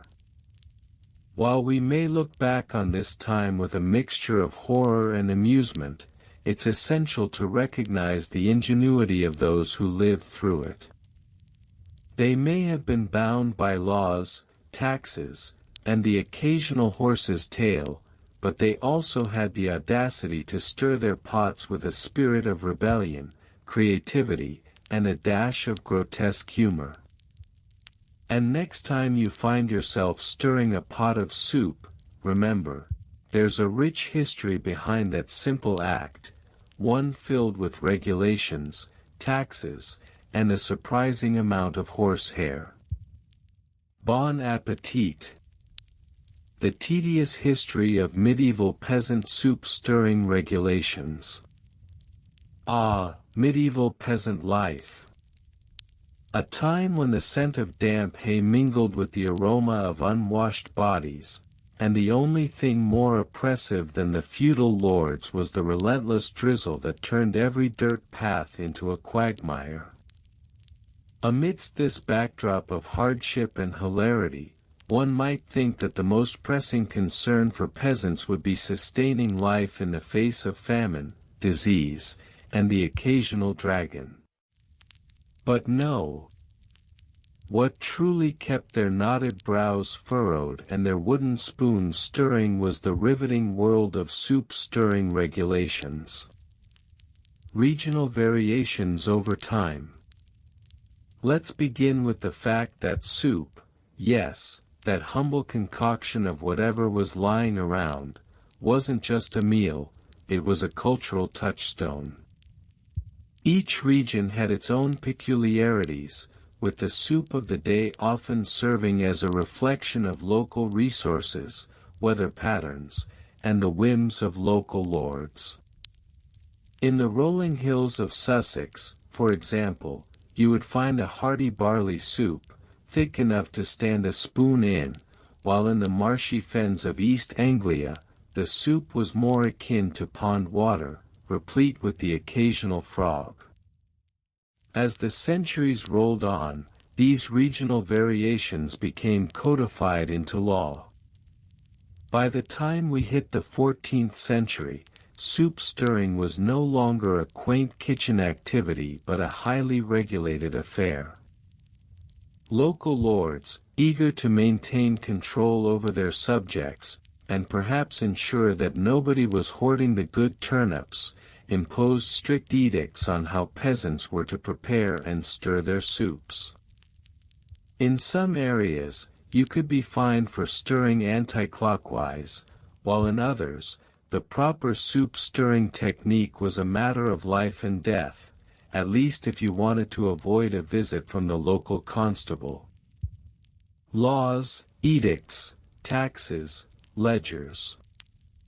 Ah, the joy of medieval bureaucracy! For every noble decree, there were layers of taxes, ledgers, and endless paperwork that could make even the most patient scribe weep. Soup stirring was no exception. Lords would issue proclamations that mandated the proper ratio of vegetables to water, the acceptable duration of stirring, and, of course, the required payment of a stirring tax, because who wouldn't want to pay for the privilege of not burning their dinner? In one particularly infamous case, a lord in Yorkshire decided that a soup tax was a splendid way to fund his extravagant jousting tournaments. The peasants, already knee-deep in mud and misery, were faced with the prospect of paying a stirring stipend, based on the number of times they stirred their soup per week. This led to all sorts of shenanigans, including the use of elaborate ledgers that documented every spoonful stirred or unstirred. Peasants began to get creative, with some claiming to have invented a stirring machine that could stir soup without human intervention. Of course, this machine was essentially a stick tied to a goat, but it did the trick, so long as the goat was willing. Logistics and supply chains. Now, let's not overlook the logistics involved in this soup-stirring saga. Imagine trying to run a supply chain in an age where the only thing more unreliable than the weather was the local merchant's word. If you wanted carrots for your stew, you had to trade a bushel of wheat, and if you were lucky, you'd receive a sack of turnips in return, if the merchant didn't eat them first, that is. The logistics of soup preparation extended beyond mere procurement. It involved a carefully calibrated dance between the seasons, local harvests, and the whims of the weather gods. A particularly wet summer could lead to an abundance of mushrooms, which, if you believed the local lore, were great for improving your soup but terrible for your mental health. On the other hand, a dry season could lead to a shortage of, well, everything, and the resulting soup was a sad affair.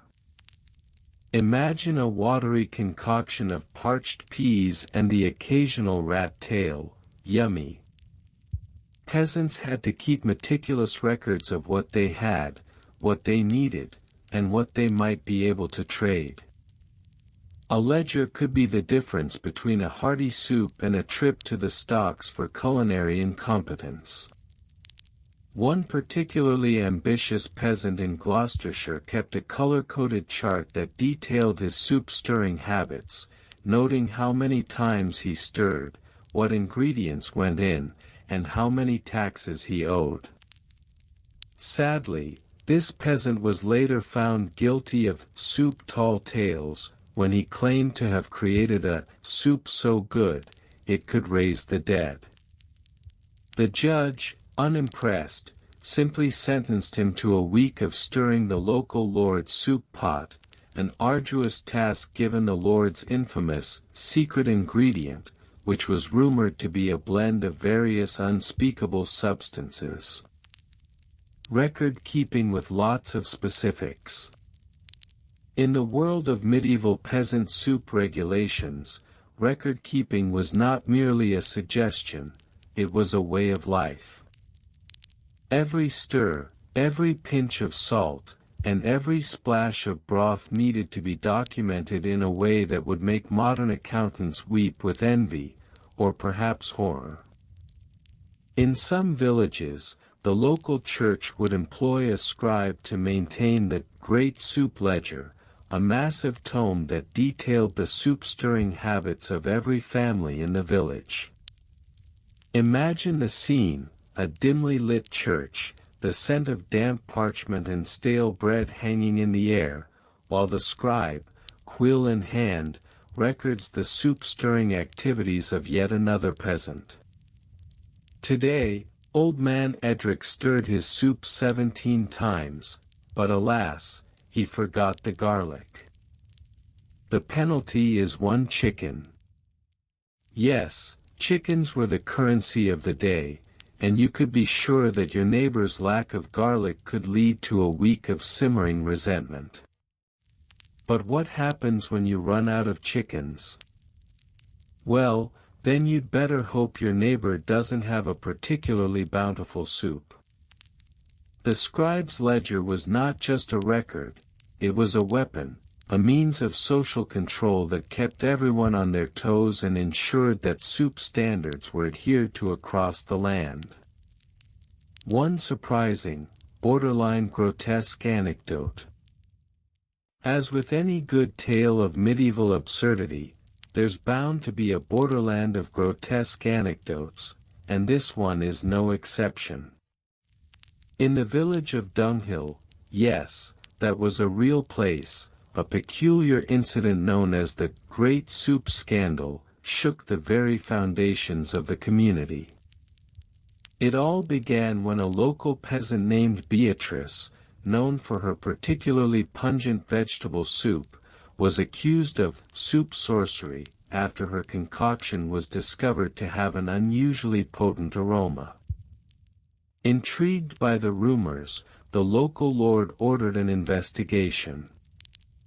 As the villagers gathered, noses twitching and stomachs rumbling, Beatrice insisted that her secret ingredient was simply love and a bit of spice. However, the Lord's men were not so easily convinced. They decided to raid Beatrice's hut, where they discovered not only her famous soup but also a stash of, wait for it, dried rat tails, a peculiar ingredient believed to bring good luck but often regarded as a culinary disaster. The ensuing trial was the stuff of legend. Villagers gathered to witness the spectacle as Beatrice defended her honor, claiming that the tales were merely a flavor enhancer, and nothing to be ashamed of. The court was divided. Half the villagers were horrified at the thought of rat tails in their soup, while the other half were simply hungry and intrigued. Ultimately, Beatrice was found guilty of disturbing the peace of the soup pot, and was sentenced to a week of public stirring in the village square, where she was forced to prepare an endless supply of soup for the townsfolk, without any rat tails, of course. The villagers, however, could not resist the aroma wafting through the air, and many ended up clamoring for a taste, thereby sealing her culinary legacy. And so, the Great Soup Scandal became a part of local lore, a reminder that even in the darkest days of medieval life, one could find humor, and perhaps a touch of grotesque absurdity, in the most unexpected places. Conclusion. So, there you have it, a thrilling jaunt through the convoluted world of medieval peasant soup stirring regulations. From the regional variations in flavors to the bureaucratic labyrinth of laws and taxes, it's a wonder that anyone managed to eat it all. The next time you find yourself grumbling about modern-day regulations, be it in your kitchen or your workplace, remember that our medieval ancestors had it far worse when it came to soup stirring. And who knows? Maybe you'll even find the inspiration to whip up a bowl of your own, complete with a dash of rat tail and a generous helping of historical absurdity. Bon appetit! Title: Stirring the Pot, The Tedious History of Medieval Peasant Soup Stirring Regulations. Ah, the Middle Ages, a time of knights, castles, and the occasional bout of plague. But amidst the gallant tales of chivalry and adventure, there lurked a far more riveting saga, the regulations governing the stirring of peasant soup. Yes, dear reader, while the noble class jousted and feasted, our medieval ancestors were busy wrestling with the fine print of soup-stirring laws. So grab your ladle and settle in, we're about to embark on a culinary journey through the bureaucratic quagmire of medieval soup-stirring regulations. Regional variations over time, a broth of bureaucracy. To understand the complexities of soup-stirring regulations, one must first appreciate the regional variations that flourished across Europe. In England, for instance, the 12th century stirring edict of 1145 mandated that all soups must be stirred at least 3 times clockwise, an attempt, no doubt, to keep the peasants from stirring up trouble, or just plain old soup. In contrast, the French took a more laissez-faire approach, with the 1378 Decree of the Great Cauldron allowing for a more freestyle stirring method, provided the cook could recite the recipe for the king's favorite bouillie. Over in the Holy Roman Empire, where red tape and bureaucracy were practically a way of life, soup regulations reached dizzying heights. The Soup-Stirring Codex of 1423 detailed no fewer than 47 different stirring techniques, complete with a comprehensive index and illustrations, because nothing says medieval productivity like a good old-fashioned visual aid. Each method was assigned a specific tax, with the most elaborate techniques requiring the payment of a stirring tax that would make any modern accountant weep. Laws, edicts, taxes, and ledgers, the soup of paperwork. The medieval soup-stirring laws were often accompanied by taxes that would make even the most seasoned tax collector break out in a cold sweat. Imagine a world where the kingdom's coffers were filled not just with gold and silver, but also with the sweat of peasants forced to pay for the privilege of stirring their own stews. The pot tax, for example, imposed a fee for every cauldron owned, which led to a thriving black market of illegal cauldron sharing schemes. Yes, it was common to see peasants huddled together in the dead of night, sharing tips on how to stir a soup without getting caught by the local constable. Record-keeping was paramount to maintaining these laws and taxes. Town scribes meticulously documented every stirring session in ledgers that would make a modern accountant's heart flutter with excitement. On the 15th of March, 1372, Thomas of Hogsmeade stirred his vegetable broth at precisely 2:37 p.m., clockwise, while reciting the recipe for potato soup. One entry might read, because why not turn a simple act of sustenance into a bureaucratic symphony? These ledgers were often kept in the town's archives, where they remained untouched until an inquisitive historian stumbled upon them centuries later, wondering if he had inadvertently unearthed the world's most boring time capsule. Logistics and supply chains, the soup economy. Of course, no discussion of medieval soup-stirring regulations would be complete without mentioning the logistics and supply chains that kept the broth bubbling. The transportation of ingredients was a finely tuned operation, with peasants often forming supply chains that would put modern-day logistics companies to shame. Villagers would gather at designated ingredient markets, where they would barter for carrots, onions, and, if they were particularly lucky, a rare piece of meat, which was more of a myth than a reality for most. Then came the infamous stirring guilds, which were established to oversee the production and distribution of soup ingredients. These guilds regulated everything from the quality of the vegetables to the type of wood used to stoke the fire. The Guild of the Golden Ladle was particularly renowned, and their annual stir-off competition was a spectacle to behold.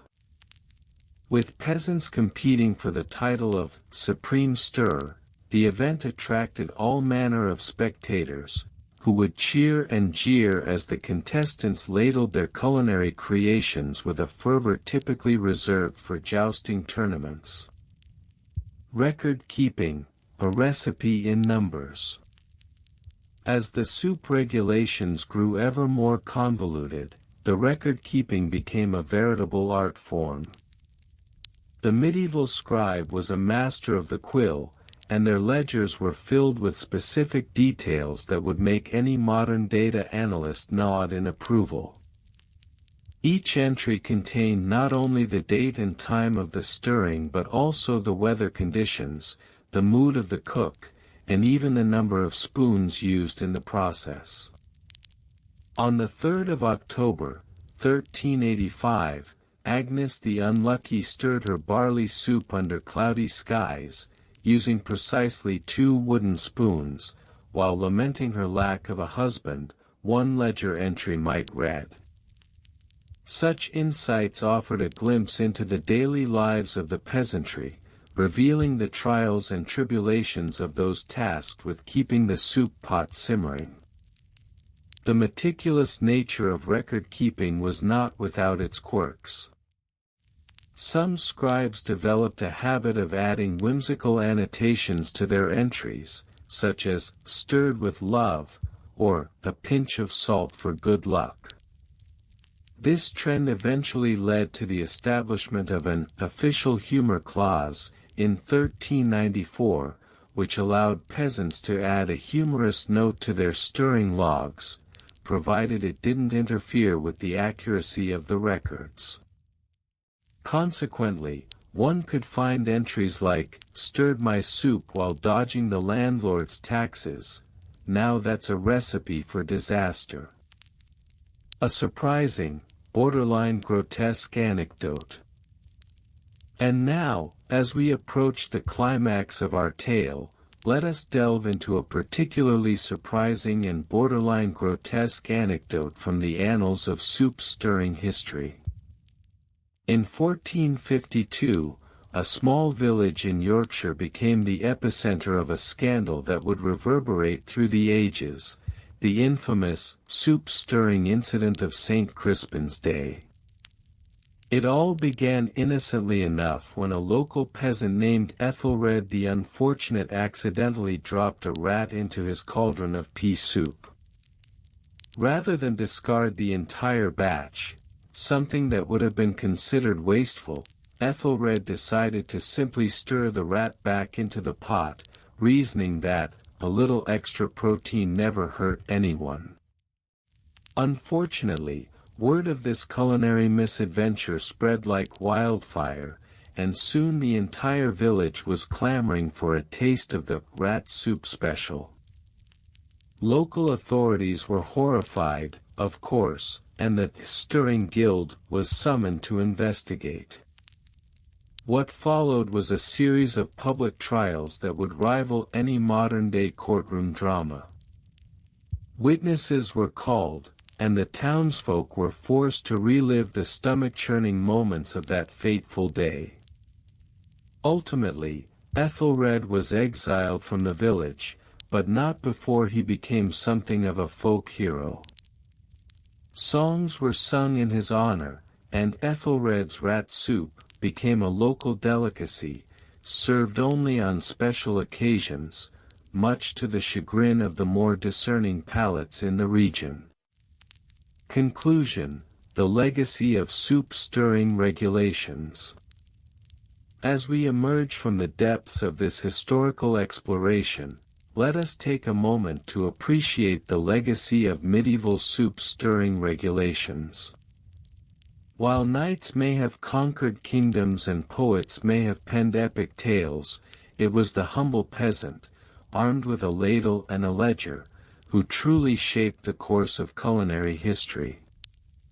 The regulations may have been tedious, the taxes burdensome, and the anecdotes grotesque, but they remind us that even the most mundane aspects of life can be steeped in intrigue and absurdity.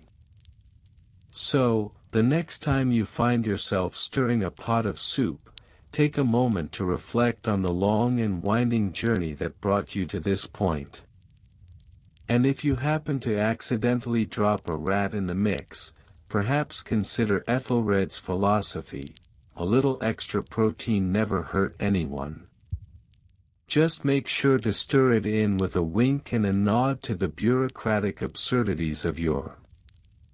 After all, history is best served with a healthy dash of humor, and a generous helping of soup. Title: The Tedious History of Medieval Peasant Soup Stirring Regulations. Introduction. The annals of medieval history often focus on grand battles, magnificent castles, and the rise and fall of mighty kingdoms.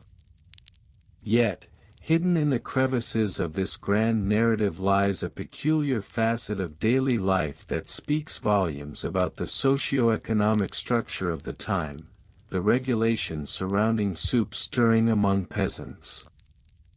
Though seemingly trivial, these rules reflected the hierarchical nature of society, the economic pressures of feudalism, and the cultural significance of food preparation. Why would soup stirring warrant regulation in a world fraught with warfare and plague? What can a seemingly mundane activity tell us about the lives of ordinary people in medieval times? Minor figures and petty rules. Among the most obscure yet ironically significant figures in the history of soup stirring regulations was Sir Reginald of Gascon, a minor lord in the Yorkshire region during the 13th century. Sir Reginald was known for his eccentricity and penchant for enforcing bizarre rules among his serfs. In 1264, he decreed that no peasant shall stir soup with a stick longer than 2 feet, lest they be fined a shilling. The rationale behind this absurd regulation was rooted in the belief that longer sticks could lead to more vigorous stirring, resulting in a dangerous concoction that might disrupt the balance of the household. Similarly, the village of Wickersham in Kent had its own peculiarities. In 1287, the local council mandated that peasants could only stir their soup with a spoon made from a specific type of wood, preferably willow, as this was believed to enhance the flavor. The council was comprised of minor figures like Old Man Craddock, the village elder, who had a vested interest in the local willow tree population. His influence ensured that the regulation was enforced, under the pretext of preserving local resources and maintaining culinary integrity. Case studies, dates and lists. Case studies reveal a tapestry of regulations that varied from region to region, yet shared common themes of control and absurdity. In 1346, a particularly stringent regulation was enacted in the village of Eldershire, which outlined the following rules for soup stirring. 1. Stirring frequency. All soups must be stirred at least 3 times every half hour to maintain a proper consistency. 2. Left-handed stirring. Left-handed individuals were required to stir with their right hand to prevent evil spirits from entering the pot. 3. Seasonal variations. During the harvest season, peasants were allowed to stir with both hands to symbolize the abundance of crops, but only if they wore a flower crown. These regulations were often enforced by the local reeve, a position held by a figure like Thomas the Tiller, who, as folklore suggests, once had a public showdown with a rebellious peasant named Edric the Stubborn. Edric was apprehended in 1347 for using a fork to stir his pot, a practice deemed unholy and against the traditions of our ancestors. The case garnered considerable attention, leading to a village assembly where Edric defended his choice, claiming it improved the flavor of his cabbage soup. However, the assembly ruled against him, and he was sentenced to a week of bread and water.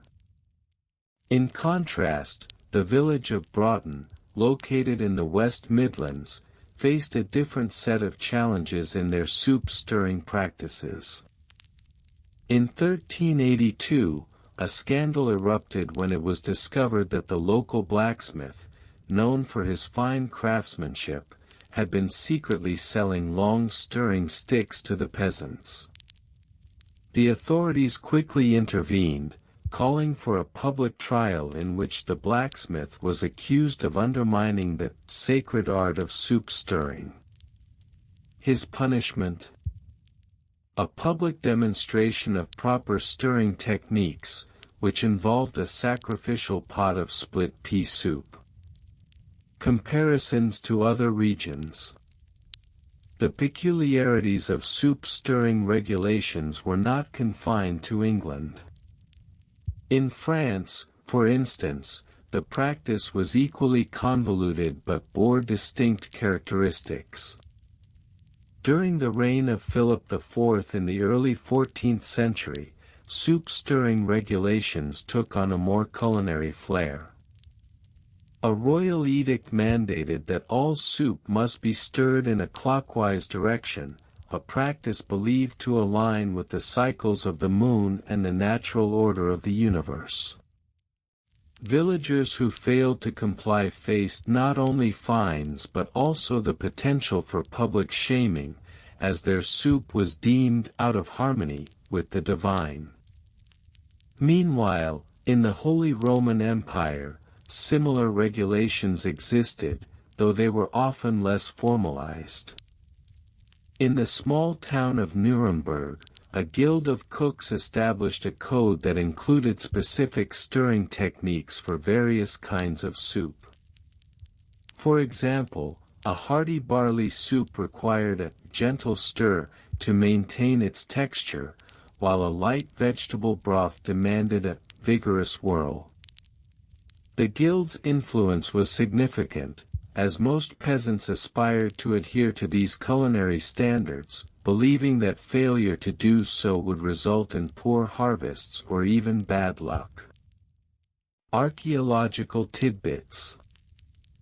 Archaeological excavations in various medieval sites have unearthed remarkable artifacts that shed light on the significance of soup stirring. In 2005, a team of archaeologists in York discovered a trove of wooden spoons, each intricately carved and dating back to the 12th century. Among these spoons was one with a unique inscription reading, "Stir with care for the feast to share."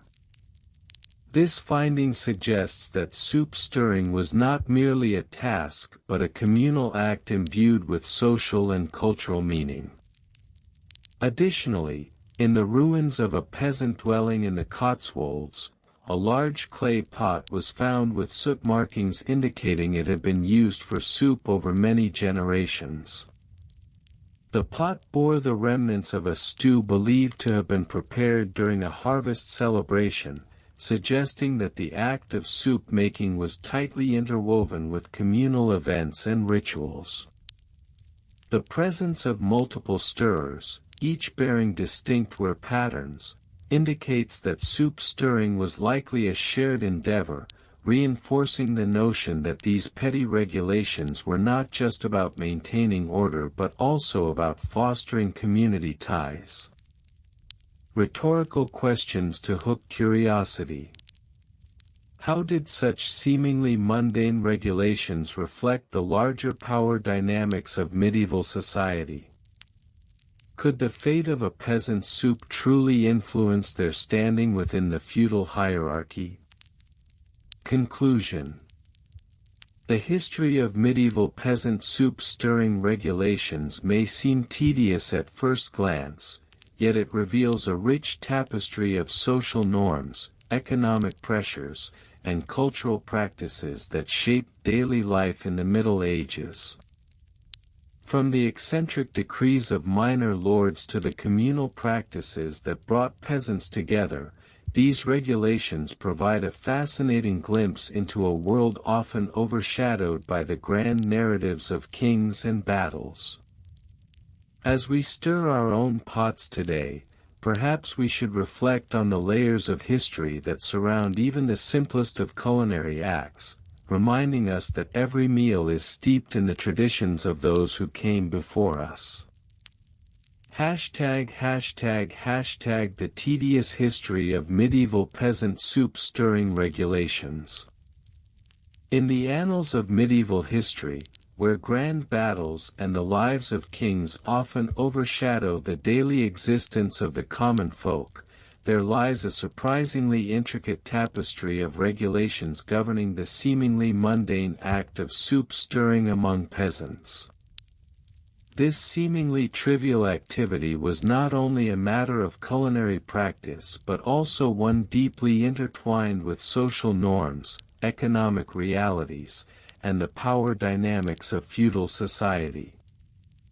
####### Minor figures and petty rules. While the kings and queens of Europe shaped the political landscape, it was often the minor figures, local lords, village elders, and even itinerant clerics, who enforced the regulations that dictated how peasants prepared their food.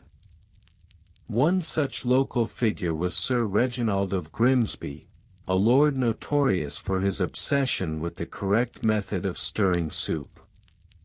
He mandated that all peasants in his fiefdom use a clockwise stirring motion, arguing that it was more blessed by the heavens, while counterclockwise stirring was considered an invitation for misfortune. In 1247, Sir Reginald issued a decree, known as the Grimsby Goulash Edict, which outlined the proper ingredients and stirring method for pea soup. The edict stated that each household must use a wooden spoon of precisely 12 inches in length.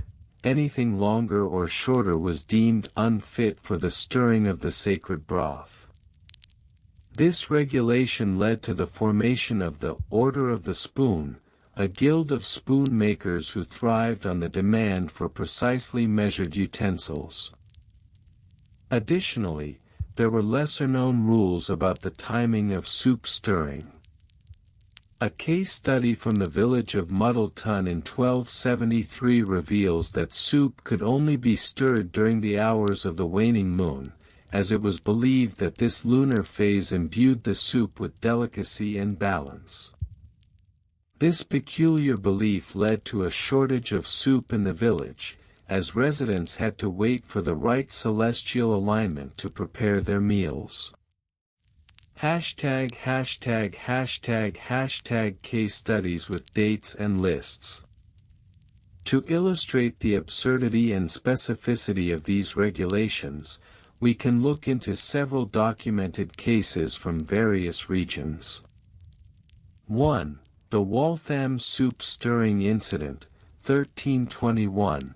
A peasant named Gilda Tawney was fined 5 silver pennies for stirring her vegetable soup during the hour of midday.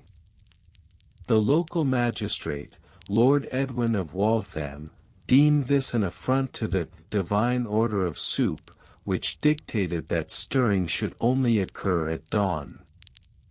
The court record details the testimony of her neighbor, who claimed that Gilda's soup sounded not unlike the clashing of swords, suggesting an improper stirring technique. 2.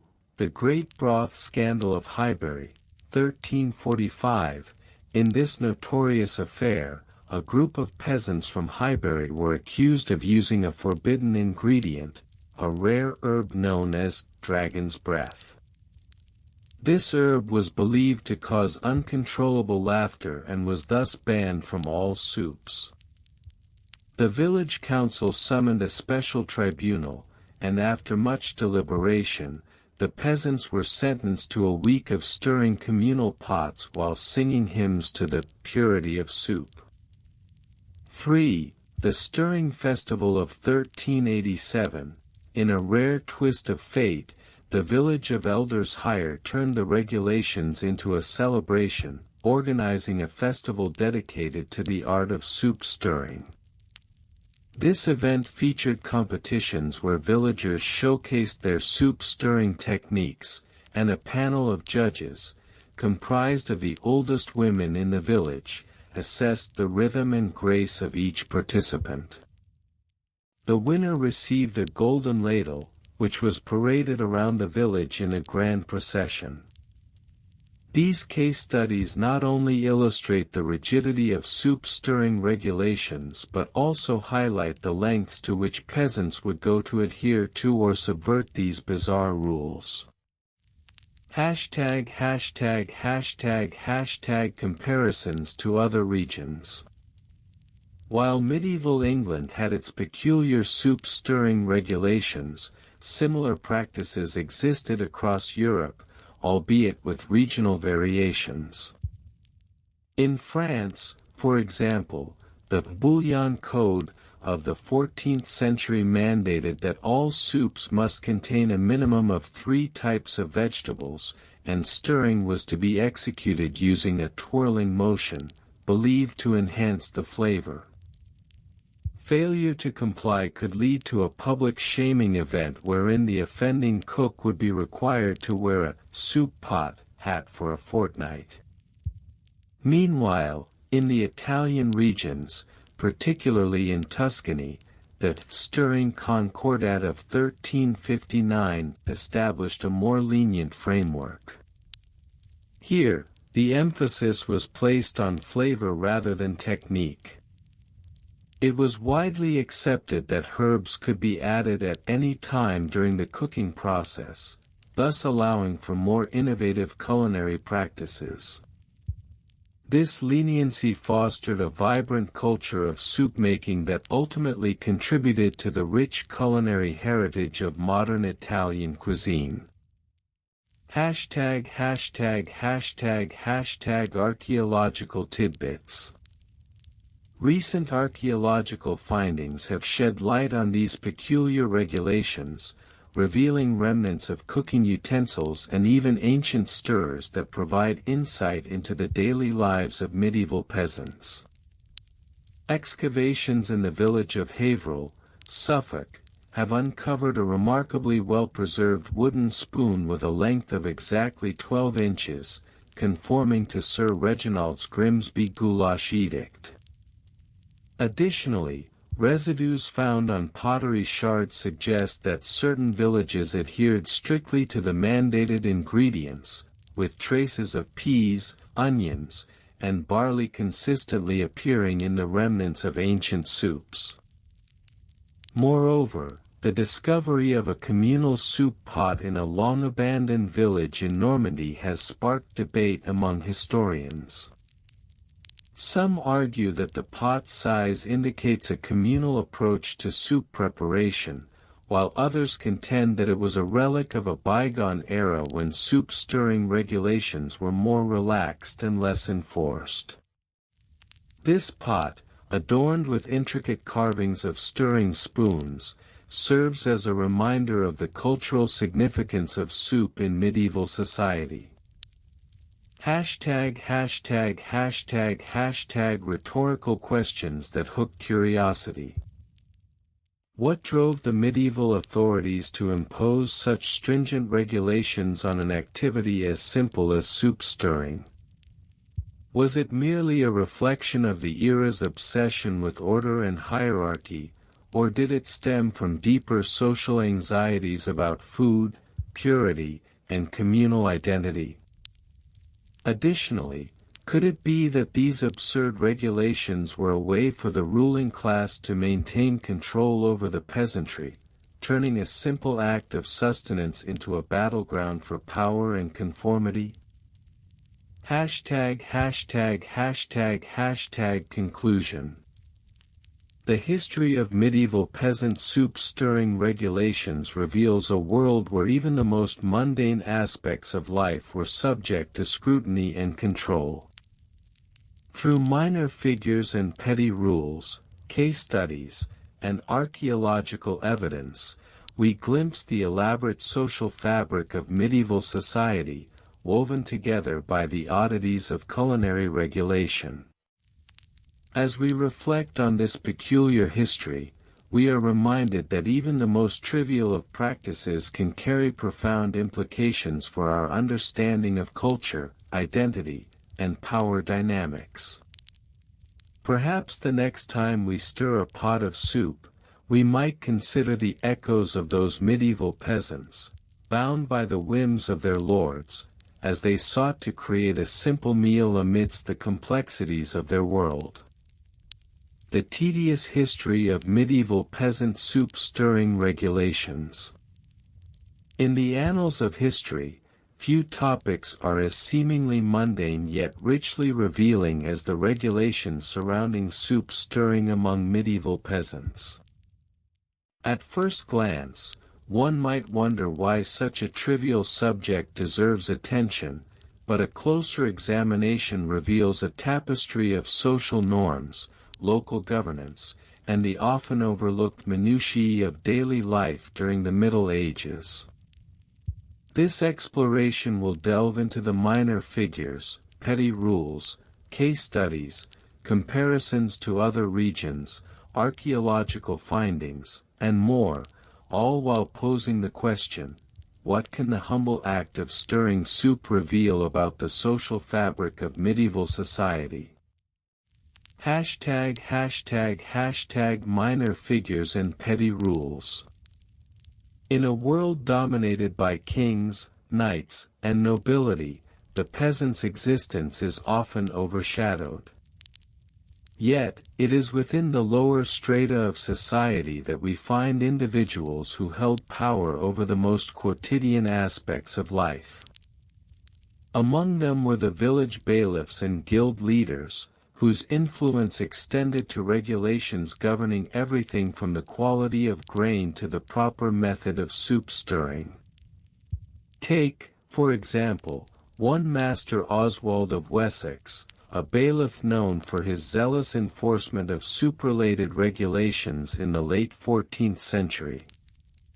His edicts dictated that soup must be stirred clockwise at all times, a rule he claimed prevented culinary disasters and ensured even cooking.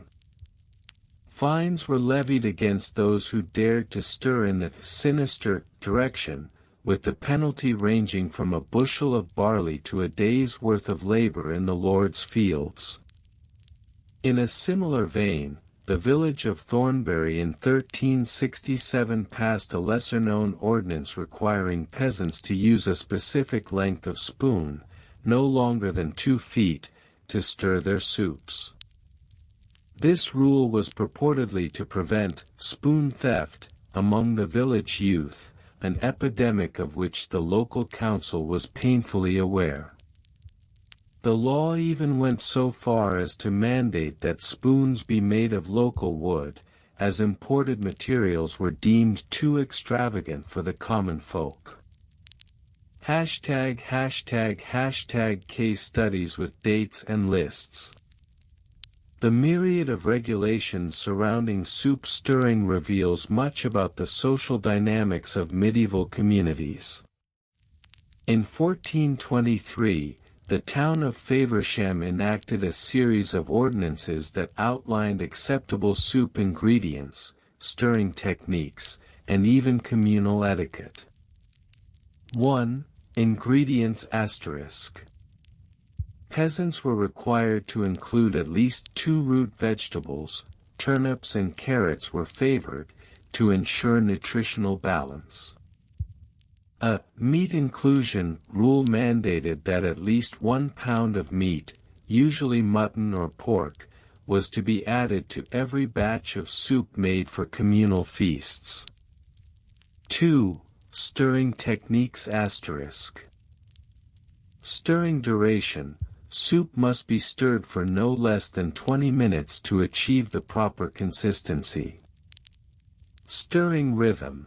A specific chant was to be recited while stirring, believed to bring good fortune and ward off bad spirits. 3. Communal etiquette *. Soup sharing. All soups must be shared with at least 3 neighboring households, fostering a sense of community. Stirring in rotation. Each household was assigned a specific day to stir the communal pot, ensuring equal participation and avoiding disputes over who contributed more to the soup. Such regulations were not merely whimsical, they held a deeper significance. In a time when resources were scarce, the act of sharing food was a crucial component of village solidarity. Comparisons to other regions. While the regulations in England were often quirky, similar practices were found throughout Europe, albeit with distinctive local flavors. In France, for instance, the stirring of pot-au-feu was a ceremonial act adorned with specific gestures and accompanied by folk songs. Failure to perform these rituals could lead to poor harvests or the displeasure of local spirits, as believed by many. In contrast, the Germanic regions recorded more extensive regulations regarding soup preparation. The Suppordnung of 1450, for example, systematically categorized soups based on seasons, with particular attention paid to the ingredients available at different times of the year. Unlike the English focus on stirring, German regulations emphasized the importance of proper seasoning, leading to the establishment of guilds for spice merchants dedicated to ensuring that peasants had access to appropriate flavor enhancers. Archaeological tidbits. Archaeological evidence continues to illuminate the fascinating details of peasant life and their culinary practices.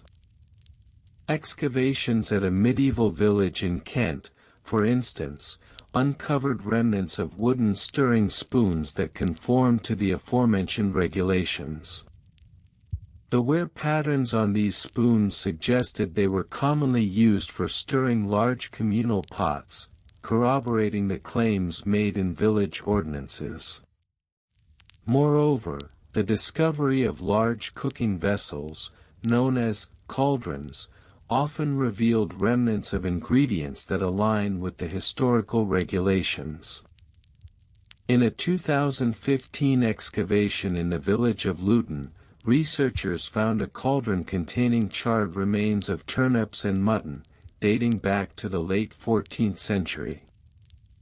This find not only validated the ingredient regulations of the time but also raised questions about the communal nature of cooking and eating among peasants.